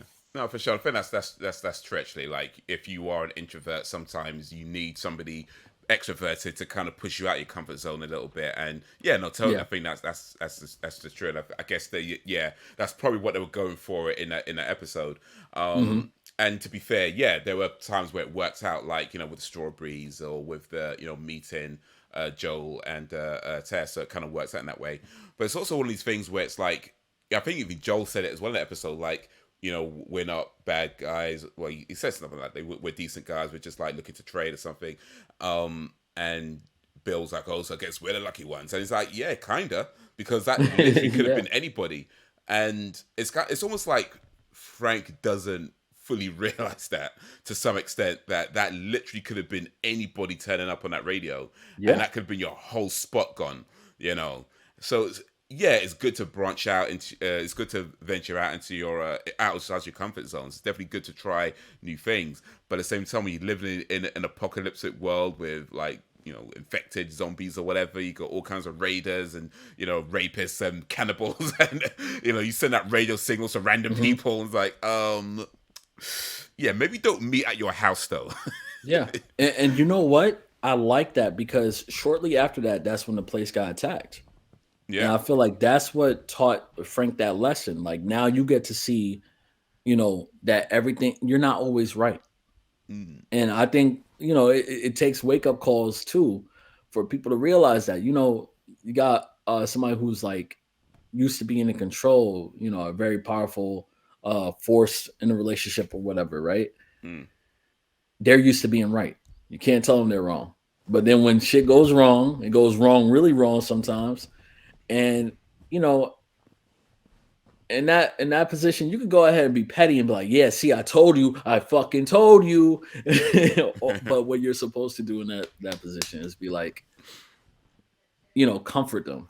Like they admit that they're wrong, comfort them, and get on. Yeah. You learned your lesson, move forward. And yeah, I feel like they were showing all the flaws, but then showing the right choices that they could make to go ahead and proceed and get to the point that they were. So that is for this episode. Um, did it serve a purpose in the overall story? Just a little bit, but I feel like what they wanted to do was not so much as dedicate every episode to you know Joel and Ellie's Mm. journey. I feel like they wanted to tell this story, and they told one hell of a story in Yeah. that one No, for episode. sure, for sure. Yeah, But it's one of these things for me where it's like there's part of the reasons where I feel like if it just had a few more episodes, like just to kind of like bring things in just a bit more, so it doesn't just feel like one and done all the time, you know. yeah. But yeah, yeah. But no, you're right though. It told a great story within that hour 15 minutes. I think it's the longest episode of no, it's not. It's not. It's the second longest episode of the series. But yeah, in an hour 15 minutes, they did tell a great story, no doubt, and Hmm. um, I think there was definitely was a lot of emotion there. I really liked that. Yeah, we do get to learn about characters like Bill and Frank, just because like in the game you really don't know much about them. You don't spend that much time. Well, Bill's there, but you don't really spend that much time with him. There is some cool interactions that Bill has with Ellie in the game, which of course you don't get because he's dead by the time they arrive. So that's all taken out. So that's kind of a shame that we don't get those. But yeah, overall, yeah, they just Wait, showed still a good who's story. dead by the time Ellie gets there? Oh, Oh, in the oh, show, no, my bad, they're my bad. different In the from show, yeah, yeah, yeah, yeah. it's there. My But in the bad. game, you meet Bill, and Yeah, then Bill and Ellie don't get along right away either. Um, and yeah. You for me, couldn't it's stand part that girl. that's part of what helped the bonding, at least from our perspective, kind of what helped the bonding with Ellie and Joel, because even though they're not necessarily getting along at that point either, when Ellie and uh, Bill aren't getting along and they just kind of cuss each other out. And Joel's kind of there trying to like keep everything calm because he's trying to get something from Bill, Yeah.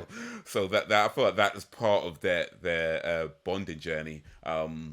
At least in the game it was, but yeah, oh well, oh well. Bill decided to off himself because his one lover got sick and didn't want to live no more.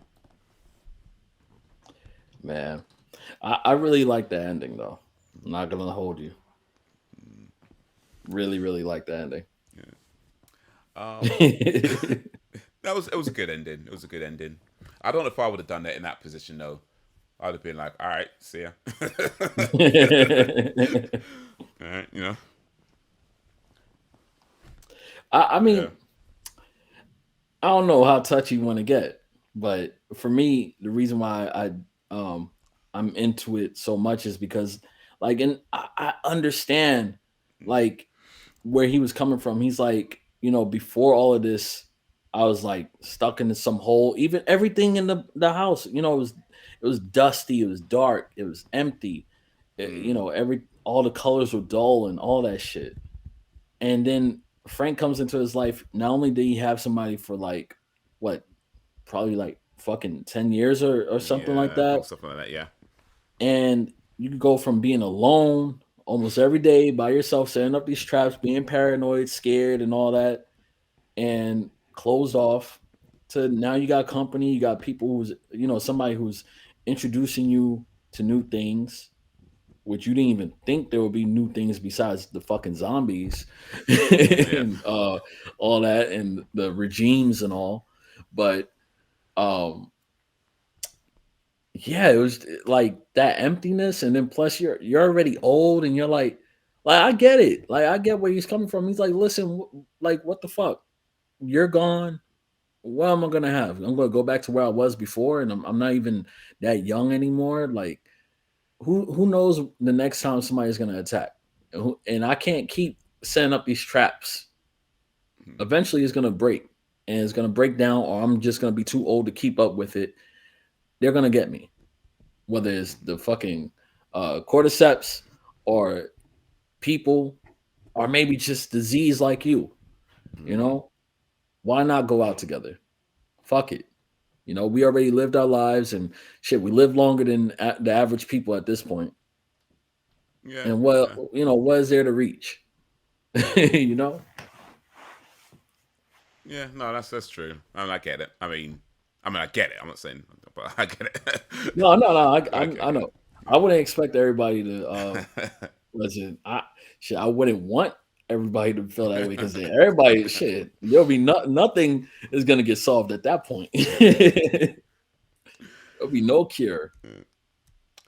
All right, let's talk about some of the characters now. Actually, in fact, before we do that, you mentioned earlier actually that Marlene Mel Dandridge being the only person from the game who's in this series.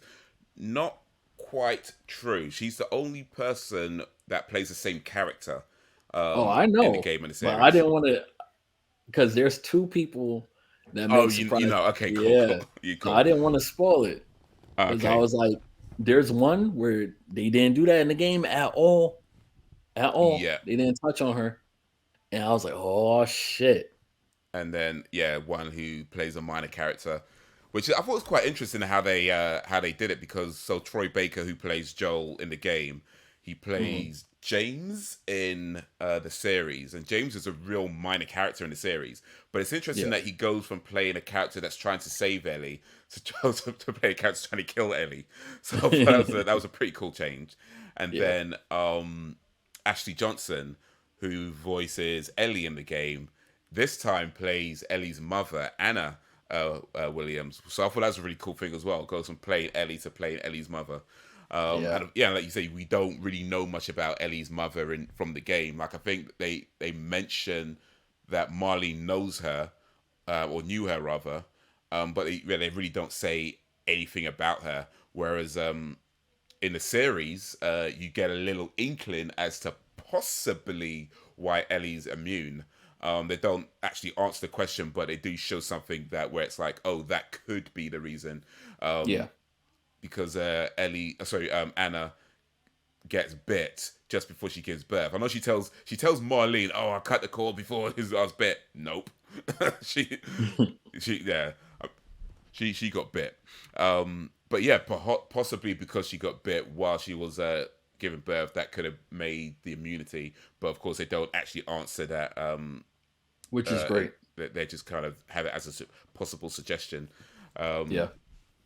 But it could also mean that perhaps her mother Anna was immune as well. But we'll never know. Hmm. We'll never know. Yeah. But yeah, so I kind of got sidetracked my own point. Let's first for the characters. Um, and now, so of course, Joel and Ellie being the main characters. I think we talked quite a bit about them already, really. But just kind of, I guess, kind of really sum up. What was your feelings on Joel and Ellie in the series? Uh, I really liked it. I mean, as far as the differences between them in the game and in the show, it's very, very subtle. I mean, Joel has the most differences, honestly, than Ellie does. Ellie is pretty much Ellie in the fucking game. Joel, not so much. You can see Joel's a little like you know, just a tad bit more different than Ellie from the show and Ellie in the game. You know, uh, if you were to ask me to explain how, I would say in the game, from what I remember, Joel is a little, it takes a while. And again, this is because, you know, they're going episode by episode and only a, short amount of episodes compared to the game. You have more time in Mm. the game. It takes a longer time for Joel to warm up to Ellie, Yeah, for sure. like way longer. Because like, and again, it's based on your experience. Because like I said, when I played the game, I was frustrated as fuck with Ellie. Ellie was doing stupid shit in my playthrough. Okay. Um, there's been times Yeah. where Ellie triggered. Uh, listen, I was when I was playing that game, I was streaming it, and one of my viewers at the time, they were like, "Oh yeah, Ellie can't go ahead and trigger an attack." I was like, "Okay, cool." And I promise you, I don't give a fuck what anyone ever says. I don't care. I don't care. I don't know if I have proof, but I know for sure what I saw is what I saw. And that fucking girl, there's been more than one occasion where somehow I'm in a good position. And then next thing you know, these fucking things come after me because she's walking into walls and shit, bugging out. And I'm like, Ellie, she's supposed to have your back in some situations. She'll fail or whatever. I don't know. In my You know what? playthrough, I I was feel it was me pissed that off was with this telling you girl. that about Ellie can't. If I think I was saying that in your chat actually. Like if you're hidden, then Ellie can't like no, Can't that Ellie trigger or an Bill attack. can't trigger. I don't know if anybody else said it, but I think I remember saying it in your chat as well. But Man, that's how it seemed to listen. me, at least when I was playing the game. Now, if you, as long as you're hidden, then anybody else moving around, the enemies don't see them for whatever reason. That's how it seemed to me. That's how it seemed to me. But maybe I'm you know on telling your you, disc. I want to go back and look at all the clips I have of that game to see if I got proof of it. Because if I do, I'm gonna post it on Twitter or something. Because I'm telling you, I was sitting perfectly still one time, and I'm looking, I'm listening, using the listen thing, and then next thing you know, Ellie da da da da da, and then a fucking monster comes out. And I'm like, come on, man. um, I also I'm pretty shocked. Just briefly, I know we're talking about Ellie and Joel, but I am a little shocked that we didn't have more run-ins with cordyceps. But I get it Yeah, yeah, in yeah. retrospect because I think they want to avoid the whole Walking Dead feel. Yeah, that's the thing. I was thinking that as well. Like there was very few encounters with. I mean, you see the clickers, you see the runners, you see the bloater.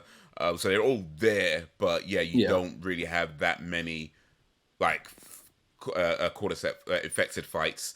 yeah, And but yeah, like you said, if had they done that, it'd just be the Walking. I mean, maybe not exactly like the Walking Dead, but yeah, pretty much. yeah. And I But guess they here's the wanted thing to like too. make sure they had a clear difference. In the show, they made it way more brutal, the rules, than it is in the game. Oh Because yeah, but the whole thing about the fungus being underground. yeah. Yeah, yeah, Like and the the moment connections. you step on that shit, all of a sudden it triggers the whole like that's crazy. If they Yeah, had that in the fucking game, no. but No, that's like a fucking mine. gotta watch out for that as well. Now, damn man, gotta watch where you step. That no, that is crazy. That's some extreme difficulty shit. No, I'm not doing it. Cause imagine you first off, you have to watch where you're walking in the game to not step on glass. And you know how many Yeah, times I stepped on that fucking glass? yeah, but the enemies is like, oh man, Shit. Yo. but Oh yeah, my god, man. But yeah, I really like the relationship between Ellie and Joel, but it's pretty much the same as the game, to mm. be honest. It's just, less drawn out because of again, you know, only but so many episodes and they were kind of moving. Honestly, if this was like the game, they were speed running that shit. It's pretty much it. I think that's a They good way to really describe it. were. Actually, the Last of Us series is pretty much the game on speed run. Yeah. That's pretty much it. But yeah, and I like Joel and Ellie in the game and in the series. I think they had a good chemistry together. But yeah, Hmm. like you said, the bond did feel a bit quick. But that's kind of my gripe with the whole thing anyway. Just parts of it just felt like it moved a bit too quick. But yeah, as far as Joel and Ellie go, I think from how they met to how they progressed to how they ended up, it still made sense, for what they were doing in the series. Um, uh, uh, I think I had something in mind. I completely forgot. But yeah, oh, Tommy. When they go to meet Tommy, one of the things they did there different in the series is that Tommy is about to be a father, and I thought that was a much better explanation as to why he wouldn't want to go with Joel with Ellie initially, and also with Joel being partially deaf. That's not in the game, but that's something that made a whole lot of sense as well. They Yeah. explain later that he tried to kill himself, and he ended up missing, and then he went definitely or partially different one there. And but then by the time he meets Tommy, he's like, "Look, I'm slow. I'm not hearing too well. I want to get this girl to this place, but I'm afraid that I can't do it." So it's less about at that point. It's less about him because in the game it felt more like he just wanted to get rid of her because he didn't really want to be doing it. In this one, it's more like he wants to do it, but he doesn't feel like he can do it. So it's more about his own insecurity about not being able to complete the task. So that gave it a more kind of human feel as to why he wanted to offload Ellie to Tommy, and then Tommy saying no. He's like, I'm about to be a dad. I don't want to risk that. I don't want to jeopardize that. That made sense as to why he didn't want to go initially. So I just felt some of those choices that it made like that for the story or for the dramatization of it, it felt like those were better choices in terms of storytelling than what the game did. Of course, they had 8 plus 7, 8, 9, 10 years to work on that since the game was released. But you know what I mean. I feel like those are things that I appreciated that that the series did that the game didn't do. Just those little bits that gave the characters a bit more depth as to their motivations. I would even like to add too, now that I think about it, I do like where the speed came in advantage, like with how fast they were going in the show, Mm. was particularly with Ellie in the game. She runs away. When she finds out that Joel wants to like pass Oh her yeah, off to yeah, yeah, Tommy, she yeah. runs away, and you got to chase after her. You get into a gunfight and all this shit. Find him And in I the was house. Yeah. dreading that because, like, in the game, I was like, God damn it, I hate moments like this in any kind of fiction where these two characters they get upset and then they run away from each other, and you're just trying to go ahead meet up so you can make up and then get on. And I was dreading that for this, but they did it. They just cut out that whole slab of meat and said, "No, let's just Yeah. get to this part." And I was Just like, ran to the "Thank horses or God." something, wasn't it? Yeah, in fact, it went so fast that I had to rewind because like I got to the part where he's like, when they're about to leave, and he's like, "Listen, I'm not gonna be so good at this, and I don't know, but it's up to you if you want it." And she's like, "Fine," and she just goes with him. And I was like, "Wait, they made up already? Wait, hold Yeah. on." Yeah. Yeah, I guess you deserve a choice or something. It's like, okay, I'll take it. Yeah. Like, all right, okay. No, I really, really like that though, because not just because they took out the shit that I always hate in shows or whatever, but because Ellie, for me, it took it as like Ellie doesn't take shit too personal. She gets hurt, of course, but she's not gonna sit there and make you, go through loops to like make it up to her or something. She's ready to forgive. Yeah. She kind of has a understanding of him already, and she's way more mature. It shows her maturity more than ever, and it also gives you, you know, insight to later on when they have that interaction, that last interaction, um, where Yeah, she yeah, asked yeah. him that question. She Yeah. knows better, but she's like, you know what, fuck it. Just like an adult, like sometimes we're in situations like that where we're asking somebody a question. We're like, I need you to be honest with me. And they tell you they tell you what they tell you. And even though in your heart you feel like they're not telling the truth, you're just like, what am I gonna do? I don't have any proof. I can't go ahead and, Mm, you know, yank it out of them. I'm gonna choose to believe them. yeah. All right, And, that's she did that all with eyesight and everything, just like in the game. yeah. But it was great to see an actor execute that because with a game, you get to animate those actions. You know, Mm, you get to purposely put those expressions and everything and all that. You dictate how the character is going to move. Of course, you know, mocap, but yeah. still the facial expressions and everything. Um, All right, but to let's see an cut. actor execute that, Let's really come good. back to that bit later though, because there's that bit. There's I think there's a whole thing that I want to talk about. So let's come back to that little bit. But yeah, I agree. Yeah, it's done well.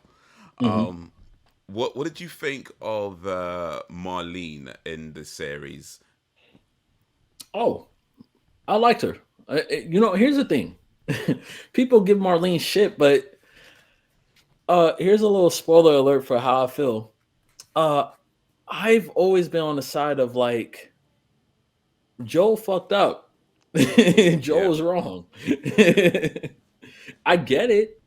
I get it, but it's the wrong choice. You know, I'm not saying that I wouldn't make the same choice if I had. Honestly, if I was in that position, I'd probably make the same decision as Joel. But it's the wrong choice. It doesn't make it right. So I get Marlene. I feel bad. I feel more bad for Marlene in the show than the game because in the game you don't get too much of Marlene. You see her at one point, she's all hurt and she's like, "Listen, I need you to fucking do this. All right, yeah, I can't do it. Just fucking do it. All right, you piece of shit. Just fucking do it." Like, so then you see at the end of the game, she's like, "Listen, uh, thanks, man. You did your job. Go.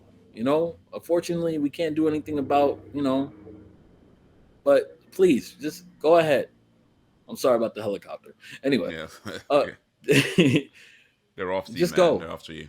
Right? The motherfuckers there, like, you said what? It's on But, Beyonce comments you're making earlier today. oh, true. I gotta be careful about that. But, yeah, like, Marlene in the show, I guess that scene with the mother, you know, Ellie's Yeah. mom, very, very helpful Yes. because you see Marlene isn't ruthless. You know, she didn't want to kill Ellie's mom because she was like, you know, we grew up together, and Ellie's mom's like, listen, don't leave me here like this. You have to fucking do this. Yeah. And it took Marlene a moment to really be like, all right, fuck it, you Yeah. know. And I get that because I get it from both sides. Do not let me suffer. If I'm in a zombie apocalypse, I'm telling you, the moment I get a scratch, I'm like, hey, pass me the gun.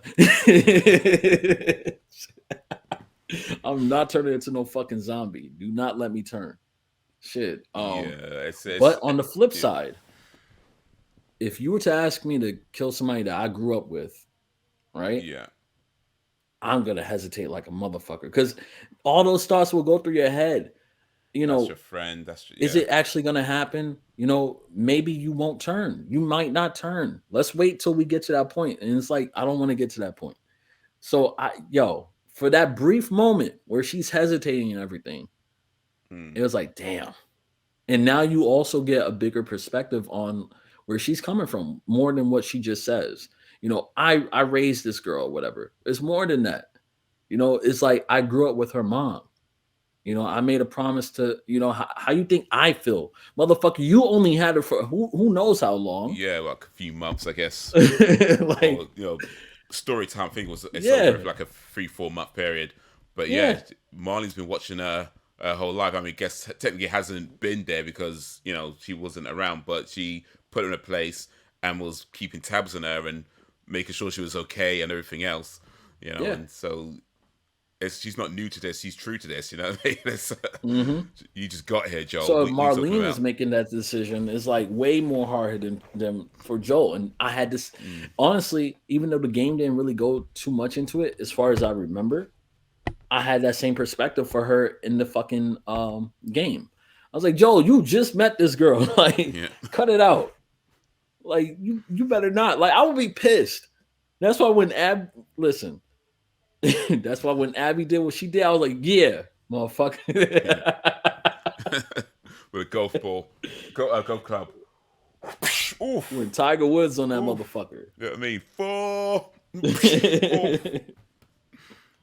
Oh Hole man. in one. Yeah, I like Marley's character. I mean, going from memory, it's been a while since I played the game, but going from memory, I feel like Marlene was done better in the show than she was done in the game. I mean, it is a lot the same, to be fair, but it's just little bits I think that kind of stand out for me. I mean, maybe it's just because you see the actor more in the series, and you could kind of see her expressions a lot more, and they come through. Um, and yeah, the whole bit with Ellie's mom Anna, you know, like you said, like that's her friend, someone she's known her for such a long time, and she's been bit. She knows she's going to tell him, but you don't want to kill your friend. And then actually took the baby and gave it to other guys, said cover the ears, and she just had to kind of walk in and just do it quick and then walk out, and or did she walk out? Well, she did it quickly anyway. Yeah. So yeah, like Ellie is somebody to her, not just some random girl that just happens to have this immune blood. She's a person, a whole person. She's watched over for this time. There was something though that I just thought of though that just occurred to me a few months ago though about well, not really about Marlene, but when she's telling Joel to take Ellie to the Fireflies, she's with one of command, or is that lieutenants or something, and lieutenant's saying, "Let me take her," right? And she says, "No, she says something about why you can't. But one thing she mentions that she's been shot in the air. She says she can't do it because you've been shot in the air. She's just been shot. But then Joel has hearing problems in one of his ears. So did Marley not know that Joel also had hearing problems? I don't remember her talking about her ear. I just remember her being wounded, but maybe. Yeah, she says something. She says something like, you can't do it. You've just been shot in your ear or something. Oh, You got one ear left. But it's oh, like, wait, Joel had pretty much just one ear. So it's like, did you not know that? yeah. I don't think she knew because Or Joel. That huh. was only some. Ellie only knew that because she paid attention to him. You know. Yeah, I guess it's understandable that she might not have known because it's not like she's hanging around with Joel all the time. Yeah. So I She only guess knew it's about yeah. Joel here and there. You know. So yeah, And I don't think guess that Joel kind of want still anybody just knowing that. Especially, yeah he didn't trust Marlene. He didn't trust any motherfucker besides Tess. yeah.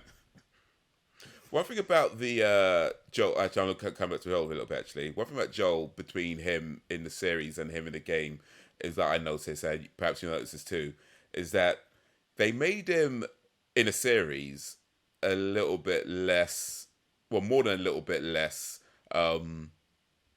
casually racist. Actually, no, not like casually racist. Subconsciously racist. Let me go with that. Subconsciously racist. Because I don't know if you noticed this in the game, but of all the people that Joel didn't trust, they all looked a certain way. Like when he met like Marlene, he didn't really trust Marlene right away. I mean, he doesn't trust anybody anyway. But you know what I mean. When he met Marlene, he's having like hesitations about the whole thing about the guns and whether that's true or not, and even whether taking Ellie or not. And of course, he kills her in the end. When he met Henry, they get into a fight right away. When they were driving, and that guy was like, "Oh, I need help! I need help!" It's like he's like right away didn't trust him, So I'm just saying, of all the people Joel didn't trust in the game, they all looked a certain way. So yeah, that's something they made different for the series. And to be honest, I don't think they did that deliberately in the game. My guess is that it just happened that way through happenstance. I doubt they were trying to send that message, but when you grow up with TV shows and movies that have certain representations, certain things you tend to notice certain things. You know what I mean? So yeah, I don't think that was deliberate, but it is something that I noticed. And then watching the series, it's like, okay, yeah. somebody was like, maybe we should, maybe we should change some of these actors around. uh, but yeah, no, I liked Marley's character. I think I preferred Marlene in the series to the game, just because you do get to know a bit more about it, and you get to kind of feel for her position a bit more in the series as well. Yeah. Um, and yeah, like we'll come back to the whole thing about what Joel did in a little bit, but before that, um, Henry and Sam. Let's look a little bit at Henry and Sam. What was your take on them? Boy, way fucking better in the show. Way better. Way, way, way, way better.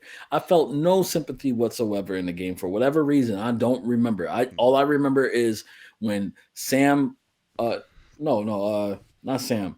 Henry is the guy, the older brother, right? Henry's the older one, yeah. Sam's the younger Yeah, one. when Henry offed himself, I was like, good, good, fuck you. Like, I'm telling you, I just remember doing that. I don't remember what he did that pissed me off. But I was like, man, fuck this guy. And fuck his brother. Fuck both of them. Man, I don't know why. I still don't remember why, but I did not like them. Not so much Sam. I didn't really care about Sam, but Henry, I did not like. Fuck Henry. In the show, bro, like, I don't know what it was, but that episode is what almost made me cry. Like that was the only time throughout the whole show I almost cried. Like I felt tears welling up in my eyes, and honestly, if it lasted just about 10 more seconds, it would have broke me down. 10 extra more seconds to linger on any of those aspects, and I would have broke down crying because I felt it. I felt my chest getting all tight, the tears welling up in my eyes. I was like, "Fuck, man, fuck." And yeah, I think it's just I don't know if it's the circumstances, the acting. It might have been the acting because that guy who plays Henry. Don't get me wrong, the kid who plays Sam, very fucking good, and he couldn't really do much because he was deaf, so he didn't get to really verbalize a lot of things. Acting, he really showed his acting skills through action and movements and everything, and eye movements and facial Yeah, expressions and all very much that. faithful. That Yeah. kid is fucking talented. I really hope he continues, because he can only get better. If he could do that at this age, incredible. Um, but this actor who plays Henry, I'm quite sure I've seen him before, but I can't remember. But he's so good.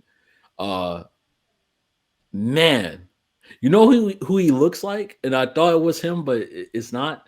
He looks like, and if you don't remember the movie, then my bad. But uh this old hood film called South Central, Okay, I think I remember and that movie. Yeah, is that one actor with like a mole on his eye or something, or maybe that was just in the movie because he was a gang member and they put the tattoo, the teardrop. But anyway, I thought it was yeah. that actor. But that actor's from back I then, mean, South so Central he would ain't be gonna like look. 1990 something though. So yeah, I don't think that'd Yeah, be him. yeah. So I knew it wasn't That him, dude's but he looked, got to be like 40, 50 by now. yeah, easily. I mean, I don't remember the guy you're talking about, to be honest, but I'm assuming he was a young actor at the time. Yeah, yeah. So, man, I was just so much into their story this time around. In fact, they had like what, 2 episodes on them, and They I had was, one episode, but they came in at the end of one episode. You just see them at the oh end when yeah, they're yeah, holding the yeah. guns at the guys and go shh. But then they Is have you their know own what's full funny? episode. Speaking of the whole racist thing, I was taken aback when they had them come at the end of the episode and you see them with you see the kid with face paint. I was like, ain't this some racist shit? Because I Whatever was that, blue facing or something. yeah, I'm like, why the fuck he gotta wear war paint? He the only one wearing war paint. But then they bring it, and when they explained it, I was like, oh, Yeah, okay, he's a I was superhero. being silly. I'm silly. But man, I'm telling you, man, like, honestly, I kind of want to watch the series again. I mean, the season again, just to get to that episode and see if it breaks me down this time. Because it, like, as I get older, I find that it's a little harder for shows and movies and everything to like break me down and make me cry. and I'm really interested in seeing, if it could do that to me on a second viewing. Because when I first watched it, I was at work, so I didn't get Oh, to, okay, yeah. I was Maybe still, not paying I full was in a attention. break room. Yeah, if I was home, comfortable, and everything, paying 100% attention, I think it would have got me. So I'm interested. Yeah, so if it's worth trying and watching it again and then see what it does. But yeah, I mean, I think I'd agree with that as well. But I will say what interesting enough differently. I think the game actually got to me more than the show did in terms of when they died. When Henry shot Sam, and then shoots himself. And I watched that. I had to look it up on the internet to watch that scene again because I was kind of thinking like it felt different, not massively different, but it just felt slightly different from the series to the game, like in terms of timing. Like it felt like I was saying, like it just felt like a little bit too quick in the time of the series. So I watched the that scene again online, found the clip online, and to be fair, it happens quite quickly in the game too. But for some reason, when I was playing it, it felt longer, and I don't know what it is. Maybe it's just me. Maybe it's my memory. Maybe it's a combination of different things. But I think it might be just the fact that in the game you spend more time with them, and from when you meet to you don't even know the guy. You get into that fight. You realize he's not your enemy. You kind of team up. They're helping you out. You're helping them out. They have this whole bit where Henry leaves you to die because his priority is Sam, right? And he had to save Sam, so he ends up, leaving them, and they kind of go their separate ways, and they meet back again, and they have to kind of earn their trust again because like Joel's all pissed off at this point again, right? So they kind of earn their trust again, and they get through that bit with the house, and then they, with the sniper, and of course that's where Sam gets bit, but he doesn't tell anybody because in the game he doesn't tell anybody because he's upset. But they have the whole conversation about what you're afraid of and fear and that whole thing, which they do in the series as well. But the only difference is that Sam tells Sam tells Ellie that he's been bit, whereas in the game he doesn't. So by the time he gets to that bit where he's turned and he runs out the room and Ellie's trying to keep him off, and Henry's points to the gun, Joel's about to go for the gun. He's like, no, no, no, no. He shoots and he's like, no, don't do it. And then he turns and shoots Sam, and it just feels like that whole scene in the game just felt longer. And when he did it, and when he finally just kind of put the gun to his own head and shot him, I was like, on the game. And in the series, maybe, and part of it is, I guess, you're anticipating it as well. I guess that's part of it. You kind of anticipate it's going to come. But in the series, it just kind of felt, even though it's probably about the same kind of time from the moment he turned, from when they see that he's turned to the moment he shoots and shoots himself, it's probably about the same, roughly about the same kind of time frame. But it felt a lot quicker in the show, and I guess that's partly because you don't spend as much time with them, you don't have as much history with them. You know, they try to do some of the things like with Henry about to run away, but he doesn't. You know, but in the end, it's all in that one episode, and it just kind of felt. I know it's coming. It happened. It was just that was the end of it. But yeah, like I said before, I feel like in terms of their characters, that I think they did a better job in the series, mainly because they gave them a much more interesting back. Well, they didn't give them backstory at all in the game, really, but they gave them this really interesting backstory that relates to the overall kind of of what's going on about the Fedra agents, and people who go against the Fedra agents, and then they were the collaborators, and why he was a collaborator so that he could save his brother, because that's his priority, looking after his younger brother. And then Joel saying something about, I don't work with traitors or something like that, because he's very much against Fedra. So he just want to have nothing to do with anybody who's like giving them information. Yeah. But then as he's seeing their bond with Sam and recognizing his own bond with Ellie, and he says something about, I think I understand why you did what you did, and no, I was wrong to say what I said earlier. So yeah, I feel there's things they did better, in my opinion, the things they did better in the show. But overall, by the time they died, I was just kind of like, okay, Hmm. okay. But yeah. I mean, that is, I find that interesting because, like I said, like I think that was my favorite episode of the season. Um, and if not my favorite episode, then definitely my favorite some of my favorite scenes because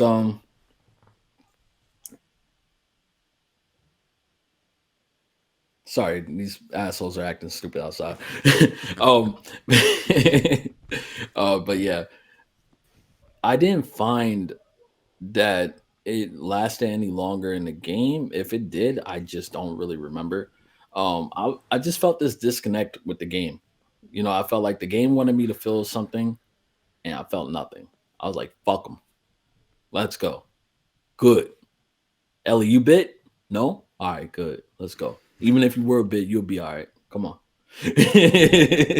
you know. But in the show, man, I feel like they lingered on stuff way more. Like you said, Sam didn't in the game. He didn't tell Ellie that he was bit, but you get this moment where Sam is sitting there, he's all sad, and Ellie's trying to laugh and joke and be herself, and then he tells her he was bit, or and shows her and everything, and you know she doesn't lose hope. She gets hopeful because she's like, well, I'm a fucking cure. This is the whole reason why I'm being taken here. Yeah. And she does that, cuts into her hand and tries to go ahead and help him. And she believes it. She's so comfortable, in fact, that she ended up falling asleep even though she didn't want to.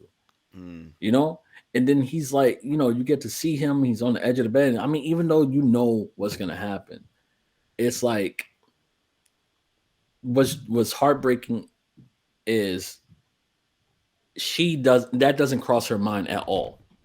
You know, Yeah. it isn't until it was like up to that point where she's like, facing him and approaching him or whatever, that it starts to creep across her mind, like, is he infected or whatever. And again, you gotta remember he's deaf. So it's normal for him not to respond, that he's just, because he looked like he was just doing something normal. He wasn't twitching and Yeah. all that crazy shit. He was just staring out the window. So anybody else would be like, "Oh shit, it worked," and all excited or whatever, And that, let me tell you, the scream that she did, it I think that was one of the things that provoked me to get all teary eyed, because you heard like that Mm. actor, man, she is so fucking good. Like you hear the immense fear in her voice, like that high pitched scream was so realistic. And it sent chills through my damn spine hearing that, because she's tough. So to hear her scream like that, it was like Yeah. Yeah. heartbreaking. And then Joel is, Joel wanted to go like protect her. And remember, he's still suffering from PTSD, just like that first kill that he did in front of her, with the soldier. He Yeah. instantly had flashbacks of his daughter. So anytime when Ellie's in danger like that, you gotta imagine like what his mental is. Yeah. Yeah. But then Henry's holding him back, and then Henry had to kill him, and then Henry's like, what did I do? What did I do? And I know they did it very similar in the game, but hands down, the show did it. They did the way they went with it resonated with me deeper. Mm. The game didn't even resonate with me. I didn't feel anything, not one little bit of sympathy or empathy in any aspect, in any regard. I did not give a fuck in the game. And I'm not saying that the game did it bad. I'm just saying that's just my Yeah. reaction. I did not give a fuck. I just remember something actually, that there was one part during that bit that almost that almost brought me down, and it's actually the bit where after I think it's after Ellie cuts her hand and puts it on the wound, and Sam says, "Stay awake with me," and she says, "Of course," and then they hug, and that bit was like, you know, and I think Yeah, that's more because like I know what's coming as well. yeah, But yeah, that bit always got me like, oh, because it was such a genuine moment as well. Like yeah. she, like you saying, like she really felt like she could help him, and then, and this kid was so scared, and of course he's scared. Like who wouldn't be Hmm. scared? A grown up would be scared, so of course. But he was so scared, and she just like felt, no, I can help. My blood is a medicine, and she was putting it on the wound, and she was like, "Can you stay awake with me?" He's like, "Of course," and they hug, and I was like, "Oh." Yeah. Mm, It's even more heartbreaking for her because she's going through this whole journey or whatever because she feels like this is my purpose. This is what I'm here for. This is why I mm, went through all the bullshit I went through is because I'm the cure. This is what I'm supposed to do with my life. And I think that was one of the first times where she started to lose hope.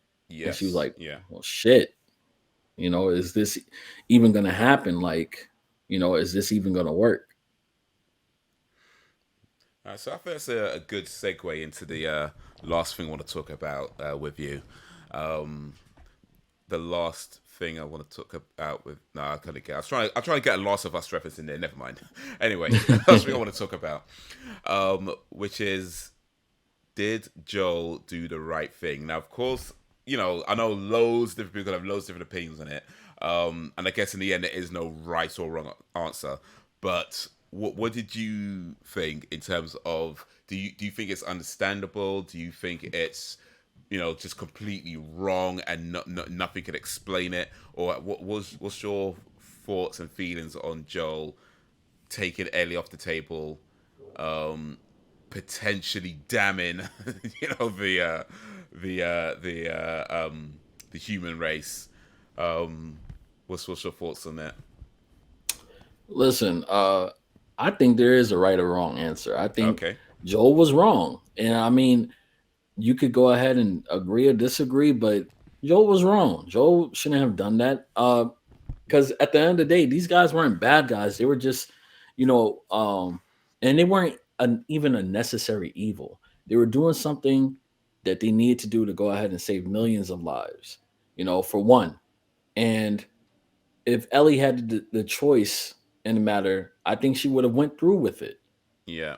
and In fact, um, they kind of showed up by the second game. It was actually, exactly. yeah, In the second game, she would have, she pretty much heavily implied that she would have went through with it yeah, because that's what the fuck she was supposed to do. She accepted that responsibility and she was more mature than, a lot of adults, you know.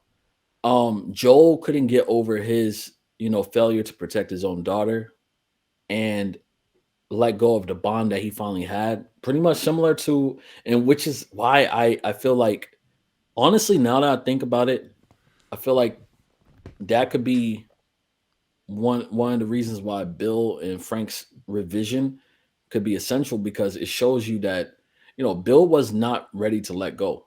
Like if he was in that position, he probably would have did the same fucking thing if it was Frank instead of Ellie, right? And I think it was to show you these are people that they can't let go of someone they love. And okay, yeah, yeah, Joel, yeah, he lost yeah, Tess. He couldn't do anything about that. Joel didn't want to be alone again. And he couldn't protect his daughter. He lost his daughter. He couldn't protect Tess. He lost Tess. And even in that letter in particular, remember, it wasn't about Ellie because Bill didn't know about Ellie. yeah. Bill mentioned Tess, but Tess is no longer there. So then he started looking at Ellie a little different, like, this is the last person I got to protect. Mm. That's the way I interpret it as. Yeah, yeah, yeah. No, for sure, for sure. So when it comes to doing it, I completely understand. And in fact, if I was in his shoes and I had bonded with somebody like that, um, I would have did the same thing. I think a lot of people would have did the same thing or tried to do the same thing, Yeah. right? But is it the right thing? Hell no. Hell no. Because you gotta think about it from everybody else's perspective. Take yourself away from, feeling for Ellie or whatever. If you just heard about this story randomly, this man went there was an operation going on to potentially find a cure for to save all of us from the cordyceps. And this man went on a shooting spree and killed everybody and took the girl. You'd be Yeah. like, that was a fucking shooter. He was an active shooter. Yeah. And in fact, I even like the way how they did it. They didn't glorify it. They didn't play any badass music. They made it kind of horrific a little bit. I mean, yeah, these guys were assholes, but they're assholes in the sense of like soldiers or police, you Yeah. know? Like get come on, man, get the fuck out of here. We know you're gonna cause some trouble. Get out of here. You know? Um, it would be more evil. Like they could have straight up just shot Joel the moment he said, "I'm not gonna let that happen." Yeah, Then bullet in the they back of would the be head. bad guys. Yeah, but they weren't doing that. They were just removing him from the building. you know, thank you for your service, but now you're tripping. Yo, Joel. No, anybody that says Joel what he did was right, they're not thinking clearly, and they're Mm. thinking too emotionally. Well, that's Logically, no, you're dooming so many lives, and you got to think about it again. If you were not in that relationship, you're elsewhere, and you have like there's a million other Joel and Ellies around the world waiting for a cure, hoping for a cure, and now you just doomed all of them. yeah, Even though it was not guaranteed, it's still the fact that it was a chance, yeah. a higher chance than not. No, I get that, but here's why I say there's I don't think it's a right or wrong answer. Um, I mean, without I mean, I guess you could get into the whole kind of religious thing about it, but in terms of like a human scale, here's why I feel like there's no right and wrong answer.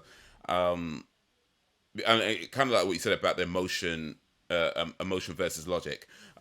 It's not necessarily better to be emotional, and it's not necessarily better to be logical. It's trying to find a balance in between the two, right? You can't be completely logical because you'll make bad decisions. You can't be completely emotional because you'll make bad decisions. It's trying to find where's that balance between caring enough to understand the gravity of the situation, but also being rational enough to do what needs to be done, and trying to find where that balance meets. And most times, like you said, like if anybody's in that position, most of us are. I mean, when it comes down to it, we'll probably do. We'll either be too emotional or too illogical.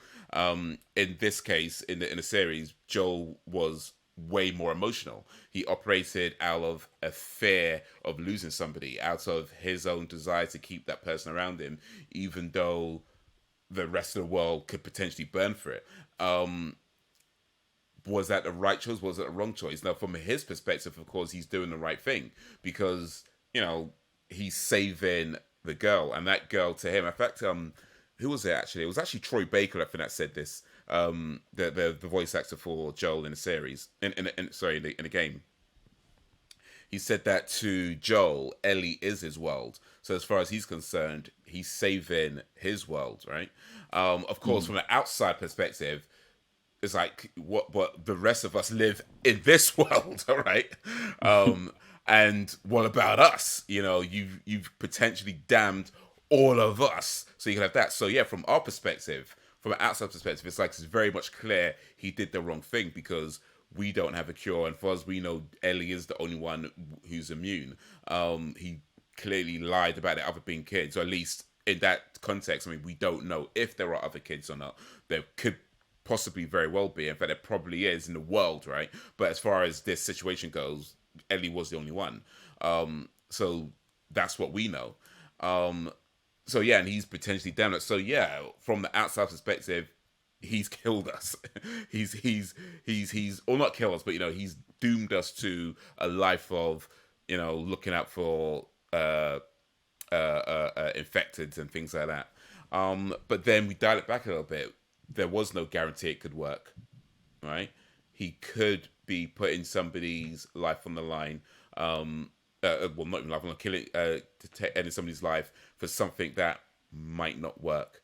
So there is that aspect of it, and the other side of it, like I said, trying not to get too religious, but ultimately, like, what does it shouldn't be our choice to decide whether somebody else dies or not. And this is where I think they both kind of screwed up because neither of them actually asked Ellie.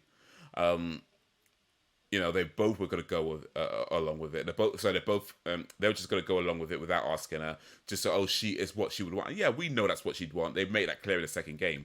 But at that point, they hadn't asked Ellie either. Joel hadn't asked Ellie. So perhaps the right thing to do would have been to wait for Ellie to wake up, explain the situation to her, and then let her decide. But neither of them did that in the end. So I guess in essence, they all made the wrong choice, you know. But in terms of Joel specifically, whether he did what he did was right or wrong, I mean, from my perspective, as say one of the people who could potentially get infected now in this world and have no cure for it, he screwed up. from Joel's perspective, as somebody who is just doesn't want to lose the last thing he's got over something that is not guaranteed, it's like it's a tough sell, you know. So yeah, that's kind of what I thought of it. Yeah, I I definitely agree with that they should have asked her. But you know what's crazy is that I think Joel would have still done it. Oh Even yeah, if she was probably, like, yeah, probably, I yeah, I think think Joel would so. have still done Right, it. Ellie, you're coming with me. Grab your bag, we're going home.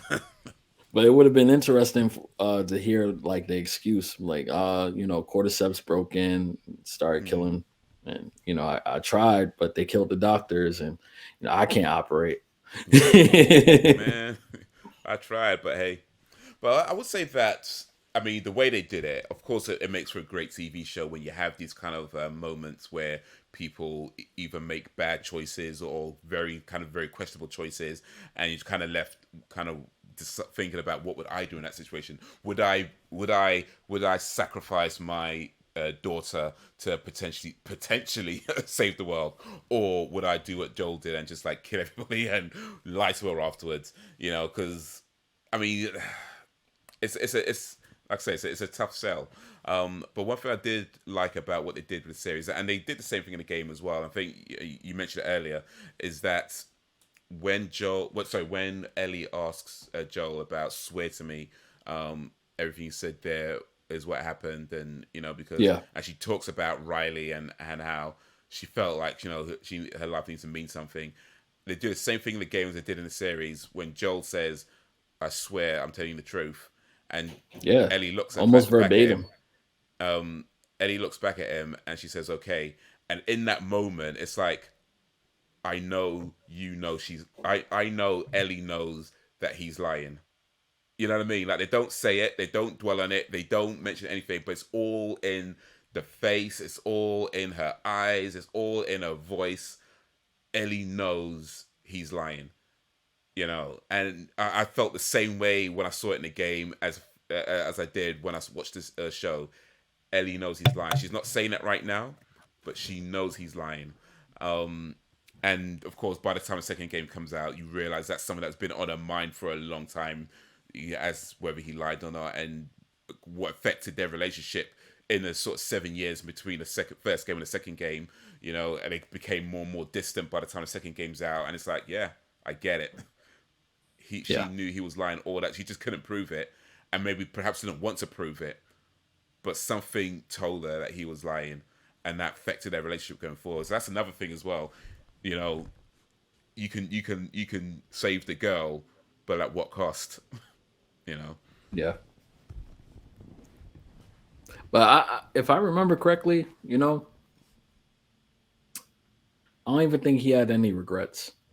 You know, I, if I if I remember correctly, I think he even said he'll do it again or something like that.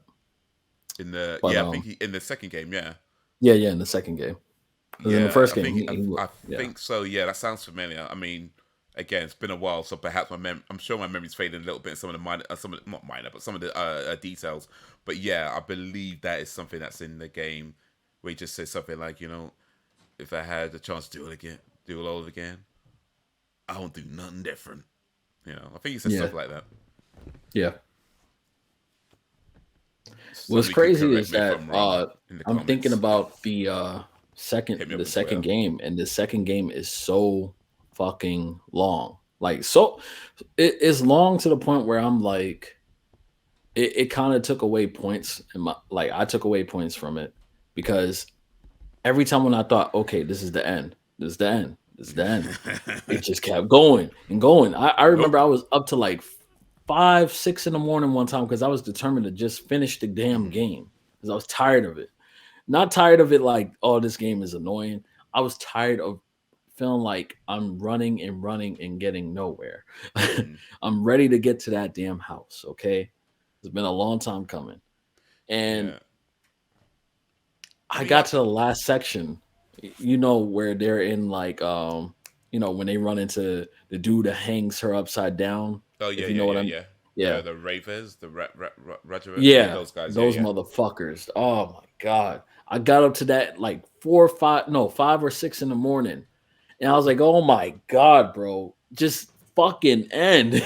And so it's gonna be interesting seeing what they do because there's no way they could fit all of that in one season Oh unless they cut yeah. a lot of shit out.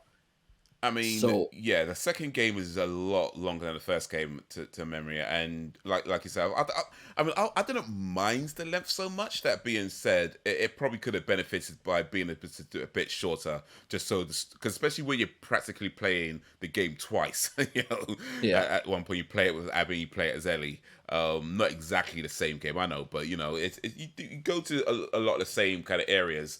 So it's almost like you're which playing the is game twice, which is almost. great.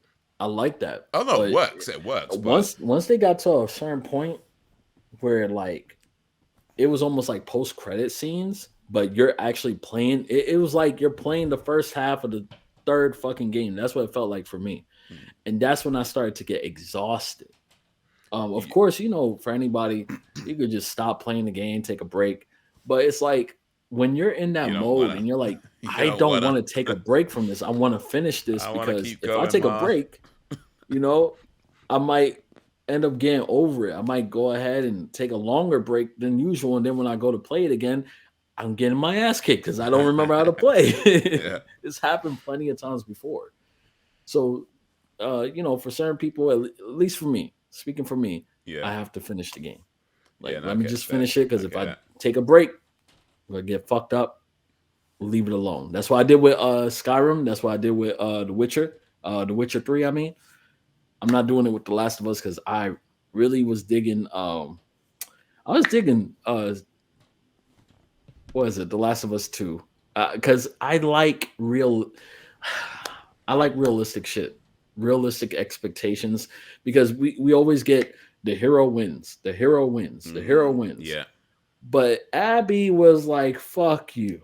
yeah. Nobody wins at the end of Last of Us Part Two. Not really. Yeah. And I I mean, thought that ending honestly, was man, great. I really liked that ending.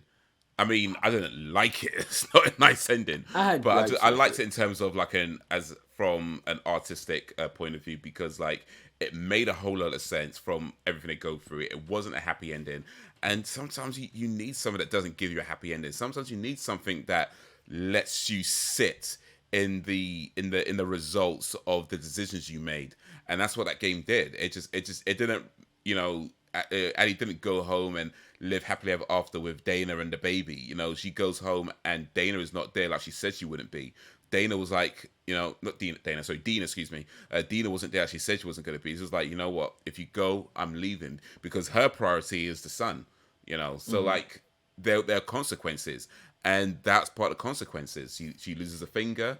She gets there. She realizes that no amount of revenge is ever going to bring Joel back. She kind of learns a lesson, but there's still consequences, you know. So I like that ending. I just felt like, yeah, I know a lot of people were pissed off. Oh, you don't get revenge in the end, and I was like, you know what? It's not about that. It's not about that. It's just about understanding the consequences of your actions. I think the game itself was trying to, at least to me anyway, it was trying to kind of get that kind of across the way. Like there were actions and there are consequences, and even in the NPCs of the world are somebody, you know, everybody is somebody, and this seemingly random character that you shoot in one game had this whole life that now means that you don't get to be in the second game after the first 20 minutes, you know. So Mhm. or was it first 30, whatever it was. So yeah, I like what they did with the second game, from Joel getting killed, from Tommy getting badly injured, from playing as Abbie to understand her story, from playing as Ellie to seeking revenge, to understanding about the whole thing about revenge, to Dina, to what. Yeah, I really dug what they did with the second game, and the way it ended was just like, for me. I mean, But yeah, it probably could have been a bit shorter. I can't lie. There's a few oh, bits they definitely. probably could have just done without. Listen, I just kind of truncated it a little bit to just give it, you know. But hey, yeah. it was a great game still. Oh yeah, I really liked it, but honestly, way too long. Way, way, way too long. In fact, that's the one reason why I haven't played it a second time. That's the only But yeah, reason yeah. why I haven't played it a second time, really. Because I'll be willing to go through the sections where I didn't really like so much, like with Abbie and her boyfriend. I hated those sections. It wasn't even like with Joel and Ellie. Like with Joel and Ellie, it was different because they had an advantage. I actually bonded with these characters already, so um, it was cool. Like just having a moment where they get to chill and relax because we already fought with them so much. But with the boyfriend and Abbie, is like, yeah, I fuck with Abbie, but I don't know about you, man. I don't know you. We had one scene together, and you fucked the hell out of Abbie, and I wasn't too keen on that. I wasn't I wasn't ready for that. It was a very Yeah. uncomfortable The scene Miz for getting me. down. The Miz was getting some. I'm talking about they were going at it, meat slapping meat, and it was just out of not out of nowhere, but kinda. I don't know. I wasn't ready for that, but yeah, I wasn't too keen on him after that. I didn't feel comfortable around. You made me uncomfortable ever since then. So, but Um, anyway, um, to well, get speaking back of that, on, oh, sorry. no, go ahead. I was just gonna say, speaking of that, actually, so you just mentioned we ended up speaking about Last of Us Part Two, and of course we know that the series two has been greenlit already, and Hmm. it's gonna be based on Last of Us Part Two. I mean, I mean, I guess yeah. I think if you're gonna have nine, 10 episodes, it's you're gonna struggle to fit it in one season. I feel like because I mean they with this season, like I said, we were saying, like it felt like they were moving bits too quickly. They did a lot of backstory, which is cool, but other bits felt like just moving too quickly. And season two, with so much more going on, you're either gonna have to cut so much out of it, like take massive chunks out of the game and just not even bother with them for the series, or yeah, you're gonna have like just really, really quick movements of a series, which might not be too enjoyable either. So it'd be interesting to see how they tackle season two, and whether they do just have like season two is actually half of you know the second game, or Hmm. something like that. Maybe it's like the Abbie half is season two, and then the Ellie half is what I mean, season three. That could be a possibility. Mm, Um, or I I don't know. don't think they'll do that. Yeah, Yeah, I think that's a little too risky. Um, because yeah, it'll be too risky for them. When it comes to the show, like they're about those ratings, and I feel like it's already going to turn people off to see what what happens to Joel. And I'm more interested in seeing how soon are they going to do it, because Pedro Pascal is not some small actor that you could just bring in and just take out. If they take him out early in the season, just like they did in the game, I give them props immediately I think they'd for have to do the that. first episode. If they're gonna do They, it, it has to be the but first that's the second thing. second episode at the latest. But that's the thing. That's what I would prefer, but they don't have to. See, Oh, with yeah, the they don't second have to do season anything. is going to be different from the first season. The first season, they only got when shows get greenlit initially, they only get but so much of a budget, and that's why they normally have like 10 episodes at most. I feel like with season two, they're gonna get anywhere between 12 to 14 seasons. I mean, sorry. Well, I Can mean, you that could still imagine? happen. That could still happen. But Yeah, yeah, with that 12. fucking I long mean, I ass think game. 15 episodes will probably be if assuming they're gonna do a similar thing that they did with this first season. I think 15 episodes would be about right. Maybe even 20 episodes. But I think it's hard to do Mm, 20 episodes these days. With a yeah, series. yeah. I don't Like think it's so. not like back in the 90s where everything was like 20 plus episodes, Yeah, yeah, yeah. and you watch it one a I week. Now it's not impossible. It's not impossible. I think it's difficult to do it just because there's so much choice, and I think people's attention span won't go to 20 exactly, episodes. and that's why You they know, wouldn't do it. Um, I mean, 15 might be a stretch as well for a lot of people's yeah, attention 15 span. is You a know what I mean? stretch. So And 20 that's why I episodes say you I might struggle think with. 12 between 12 to 14 episodes is what they're gonna aim for.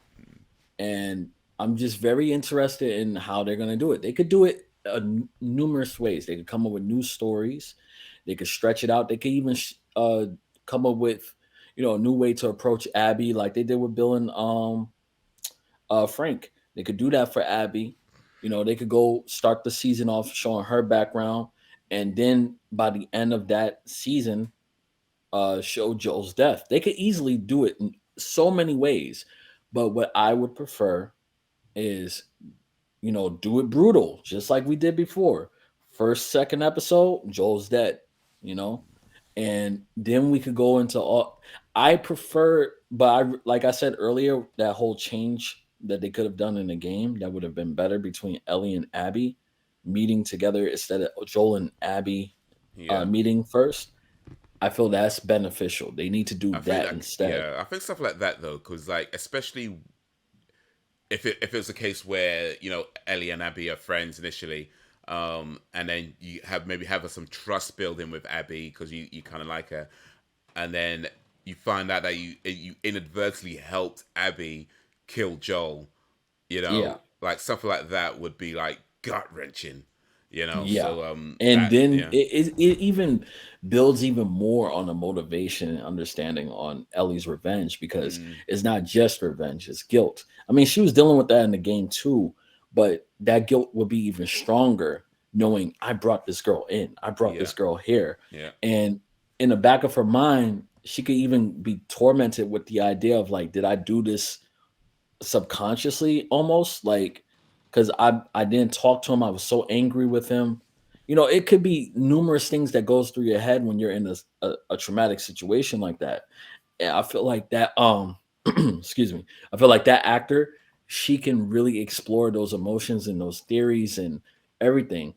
So much potential to do mm, it like that rather than Joel meeting up with Abbie coincidentally. I really, really, really hope the show doesn't do that. I'm pretty sure they will because, you know, but I really hope they don't. I really hope the writers, whoever wrote episode 3, I hope they think about it and they're like, you know what? We got Get to them do write the this whole right. thing. Get them guys to Yeah. write the whole thing. Just say, look, don't worry At about least how with many Abbie episodes and you do. Ellie. Just write the whole thing. Yeah, just at least with Abbie and Ellie, because that needs to be revised strongly.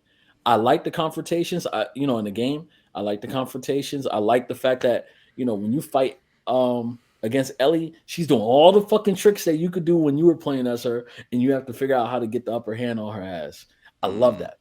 Keep that the same, but um, really just build on this relationship because it makes it way more hurtful because you're repeatedly going through this. And I don't want them to be the best of friends, but just something where you could see they were bonding and this is potentially a new friend and everything. You Yeah. get to see her potential. You get to see how strong she is from the jump, and you're like, oh, like I would love to see the reactions from people who are only about the show. Now I know how motherfuckers who read books get to, watch the show and they just sitting there grinning, waiting. I'm Yeah. not like that. I'm more like I try to. I got a great poker face when it comes to shit like this. I'll sit there, and be like, oh yeah, oh okay, cool. Oh, all right. Oh yeah, you can't wait for Abbie, Ellie, and Joel to be hanging out, right? Yeah, that's gonna Yeah. be good. Yeah. Yeah. Me too. Yeah. I Oh, think that's what's what they're that gonna do. golf Yeah. club for? I don't know. Yeah. Maybe we Maybe need they to like to like. play golf. Yeah. With people's noses. But yeah, I'm really interested in what they're gonna do with Ball.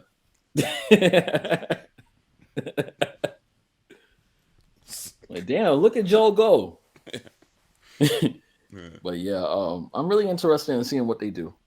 Um, I'm optimistic about it because Mm.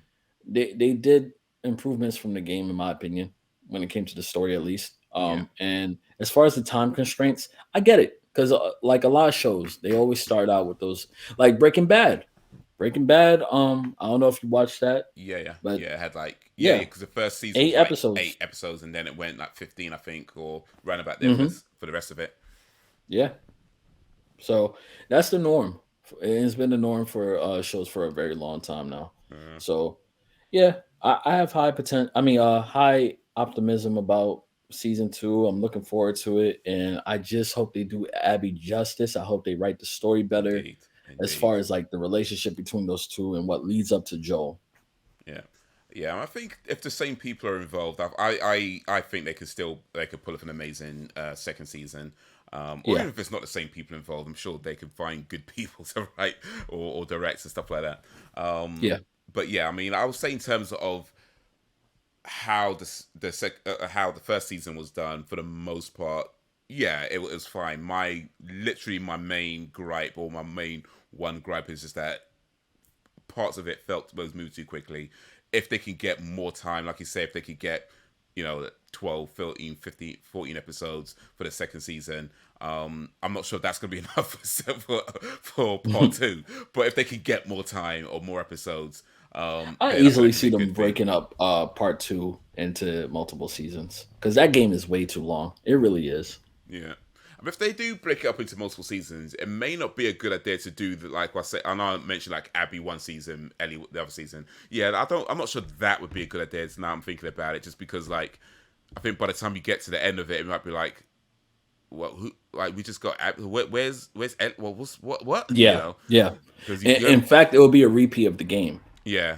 So Um, it might not be a good idea that way, but yeah, hopefully they could figure out a way to. I mean, look, they don't have to. They don't have to tell the exact same story as the game. They don't have to do the exact same thing as the game. I'm not saying that. Of course not. It's a show. They have different creatives. They have different ideas. They got things they want to try and push. I get that, and every creative has the right to create in the way they want to create. So I don't want to put that message across. But do what I'm trying to say is that hopefully that if they are trying to do similar things that what season one did, that yeah, they had the time to do it, and they could figure out a way to do that, like whether it's to tell the story without butchering it too much, or without feeling like you don't understand who these characters are, because there's a lot of new characters in the second game. Abbie, of course, being the main new character, but there's also Lev, and this yeah. whole cult that he came from. There's the Ravagers or whatever they were called, the Ravers. I can't remember their name, but those guys. Dina, Dina's ex-boyfriend. And So not to cut you off, but they had a little cameo of her in the first season. yes, that's right. Yeah, she was she was like that shy, timid girl watching her from the distance. Yeah. Like, what Well, the I fuck are you assume that was looking Dina at? anyway, because they didn't confirm it, but I assume that was Dina just because she had a very similar look to Dina. Yeah. But yeah, I guess she spotted that too. It was like, yes, that's right. Yeah, they had that girl in the distance looking at her, and she was like, "What are you looking at? What are you looking at?" But yeah, they don't. There's no confirmation. But I'm guessing that was Dina as well. Yeah.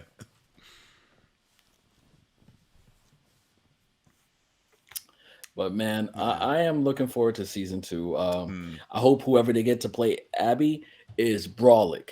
Let her be Brawlic. Do not get some just muscle tone girl. No, get a big ass Brawlic girl looking like she could crush watermelons between her damn hands easily, and then just munch on them like a damn caveman.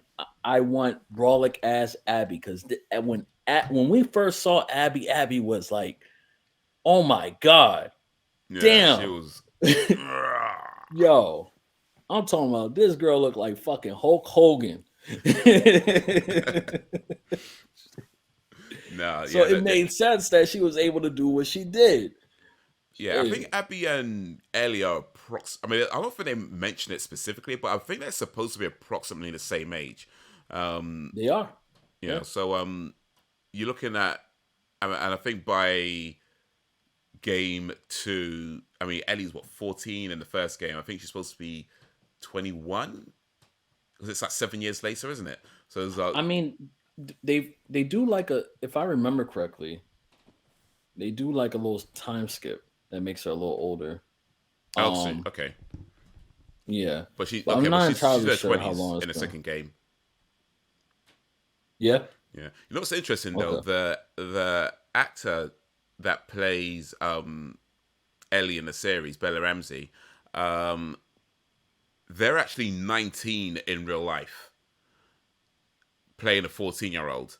So they're actually old enough to play Ellie in the second game, but playing Ellie in the first game. So Yeah. I mean, I think they're going to keep the same actors. I doubt they're going to wait 7 years to make the I series. mean, all you have, So honestly, all they have to do is just, like, as far as the acting, she's already going to handle that. yeah, and But it's I just guess about how they dress. yeah. And to be fair, Like they for don't. example, I've seen there's this JD Walker.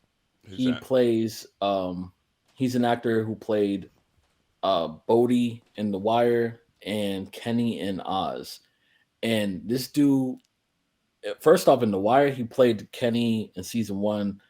Like he was like what supposed to be 16 years old, and he looked it. He's one of those people that just looks really young. Yeah, And then as the seasons progressed, he's supposed to get older, older, and even though he really didn't really change much, if anything, they just added a little bit more makeup to make him look a little more like, when you go through a rough life, your yeah, eyes might get a little bit baggy or you get yeah, yeah, dark yeah, yeah, yeah. circles. I think they added that, if anything. But this dude always looked so young. It's only now, after so many years, like decades, a couple of decades, that he's finally looking older. Where he can't play a 16-year-old ever again. Yeah. you know, Yeah, I mean, but I guess it could do like the makeup thing, but I think the truth is though they don't have to do 7 years later. I mean the game itself, so the series and the game don't follow the exact same timeline anyway. Like it goes from 2003 when the outbreak happened to 2023 when the main series is set. That's different time from the game. The game's like 2013 or something like that. So the truth is mm, like it doesn't have to be that long. They could just go with it whenever they get to film it and just say, yeah, that much time has passed. So yeah, it's I guess there's in the multiple end, ways it's they can not go it's not a about it. difficult thing to get around. It's the fact the 7 years later isn't really imperative to the storyline. It's just it took that long to make the game. That's it. So they don't have to stick to 7 years later. They can just go like I don't know 1-2 years or whatever it is and be like 2 years has passed since you know Ellie didn't die, and then all this has happened in that time in 2025 or whatever it is, and go with that. They can just go with that. So yeah, it's not a difficult thing to get past. Yeah. But yeah, I think that's a good place to start winding down this episode of the Uncivilized Art podcast. I think we talked about just about everything, or unless was there anything else we haven't mentioned that you wanted to say about The Last of Us? Um, no, I feel like we went above and beyond. Honestly, there's nothing that I mean. Of course, there's gonna be one thing that pops up in my head way after. I'm like, Yeah. shit. But Damn it. at this time, I feel like we covered all bases. Yeah. Honestly, I do think maybe at one time though you mentioned like was it wrestling that we should talk about and some other stuff, but I think maybe at one time maybe we both need to play The Last of Us Part 2 again and then maybe talk about that. That's what I'm thinking actually because I think we both have a lot to say about The Last of Us Part 2. So man, maybe we need I, to play that I again say and talk I about say that. like this: when they announce season two, as soon as they announce season two's release date or Yeah. expected release date, like not even it's gonna release on June 26th, blah blah blah. I'm talking about when they say in the summer of, Oh then yeah, we yeah. gotta start playing it because that game is long as hell. Yeah, yeah, yeah, I'm yeah. telling you, I know it may sound like I'm exaggerating, but when you play that game again, you go to feel it. You go to feel it. You go like, God damn. I'll say this to anybody watching or listening right now is if you haven't played Last of Us Part 2, well, definitely play it. It's a great game. But first of all, play Last of Us Part 1, so you know what's going on. Yeah, But yeah, if you haven't played Last of Us Part 2 yet, then yeah, start now. And then by the time you finish it, season 2 of The Last of Us probably be out. So yeah. That's I'm all. exaggerating. It's not Honestly, that long. It's not that no. long. But yeah, Here's the thing. it's pretty I was hefty. playing. It's a I was pretty playing hefty that game. game when I wasn't employed at the time. Really, like when I was working from home, so I had all the time to play those games. Now I'm thinking about if I was going to, working the jobs I was working as of late, where I'm having to step out the house, I have to make sure, and then I'm coming home and I'm tired. I got, if I didn't cook, I got to Mm. get something to eat, or I do have to cook. I would have. It would have took me so long to beat that game. It Yeah, already took me long to beat that game. That game yeah. is long as hell. And this is coming from somebody that played Persona 5, okay? Multiple times, which is notoriously known for being a long game, okay? Persona 5 and Persona 5 Royal, which is even longer than the original. Yeah, Last of it's Us Last of Us Part 2, long ass game. yeah. Is it a So good game? it's a Hell long game, but fucking it's worth yeah. it. It's Hell worth it. yeah. It's Hell worth yeah, it. the gameplay is remarkable. Way better than part one. And part one's gameplay was already great. Already great. Already fun. I still, like I said, I streamed that game and I still occasionally go back and look at clips. And it almost makes me want to play the game again. Honestly, it's so fun. All right. Well, with that said, yeah, guys, drop any suggestions of shows, movies, or indeed games you want to see us talk about. Drop some suggestions. Hit us up on Twitter, Uncivilized Art, Twitter, Instagram, and the TikTokies for as long as TikTok is still around before they get banned. We're on that too. But yeah, that's going to be all for now. So, guys, until whenever, if ever, peace.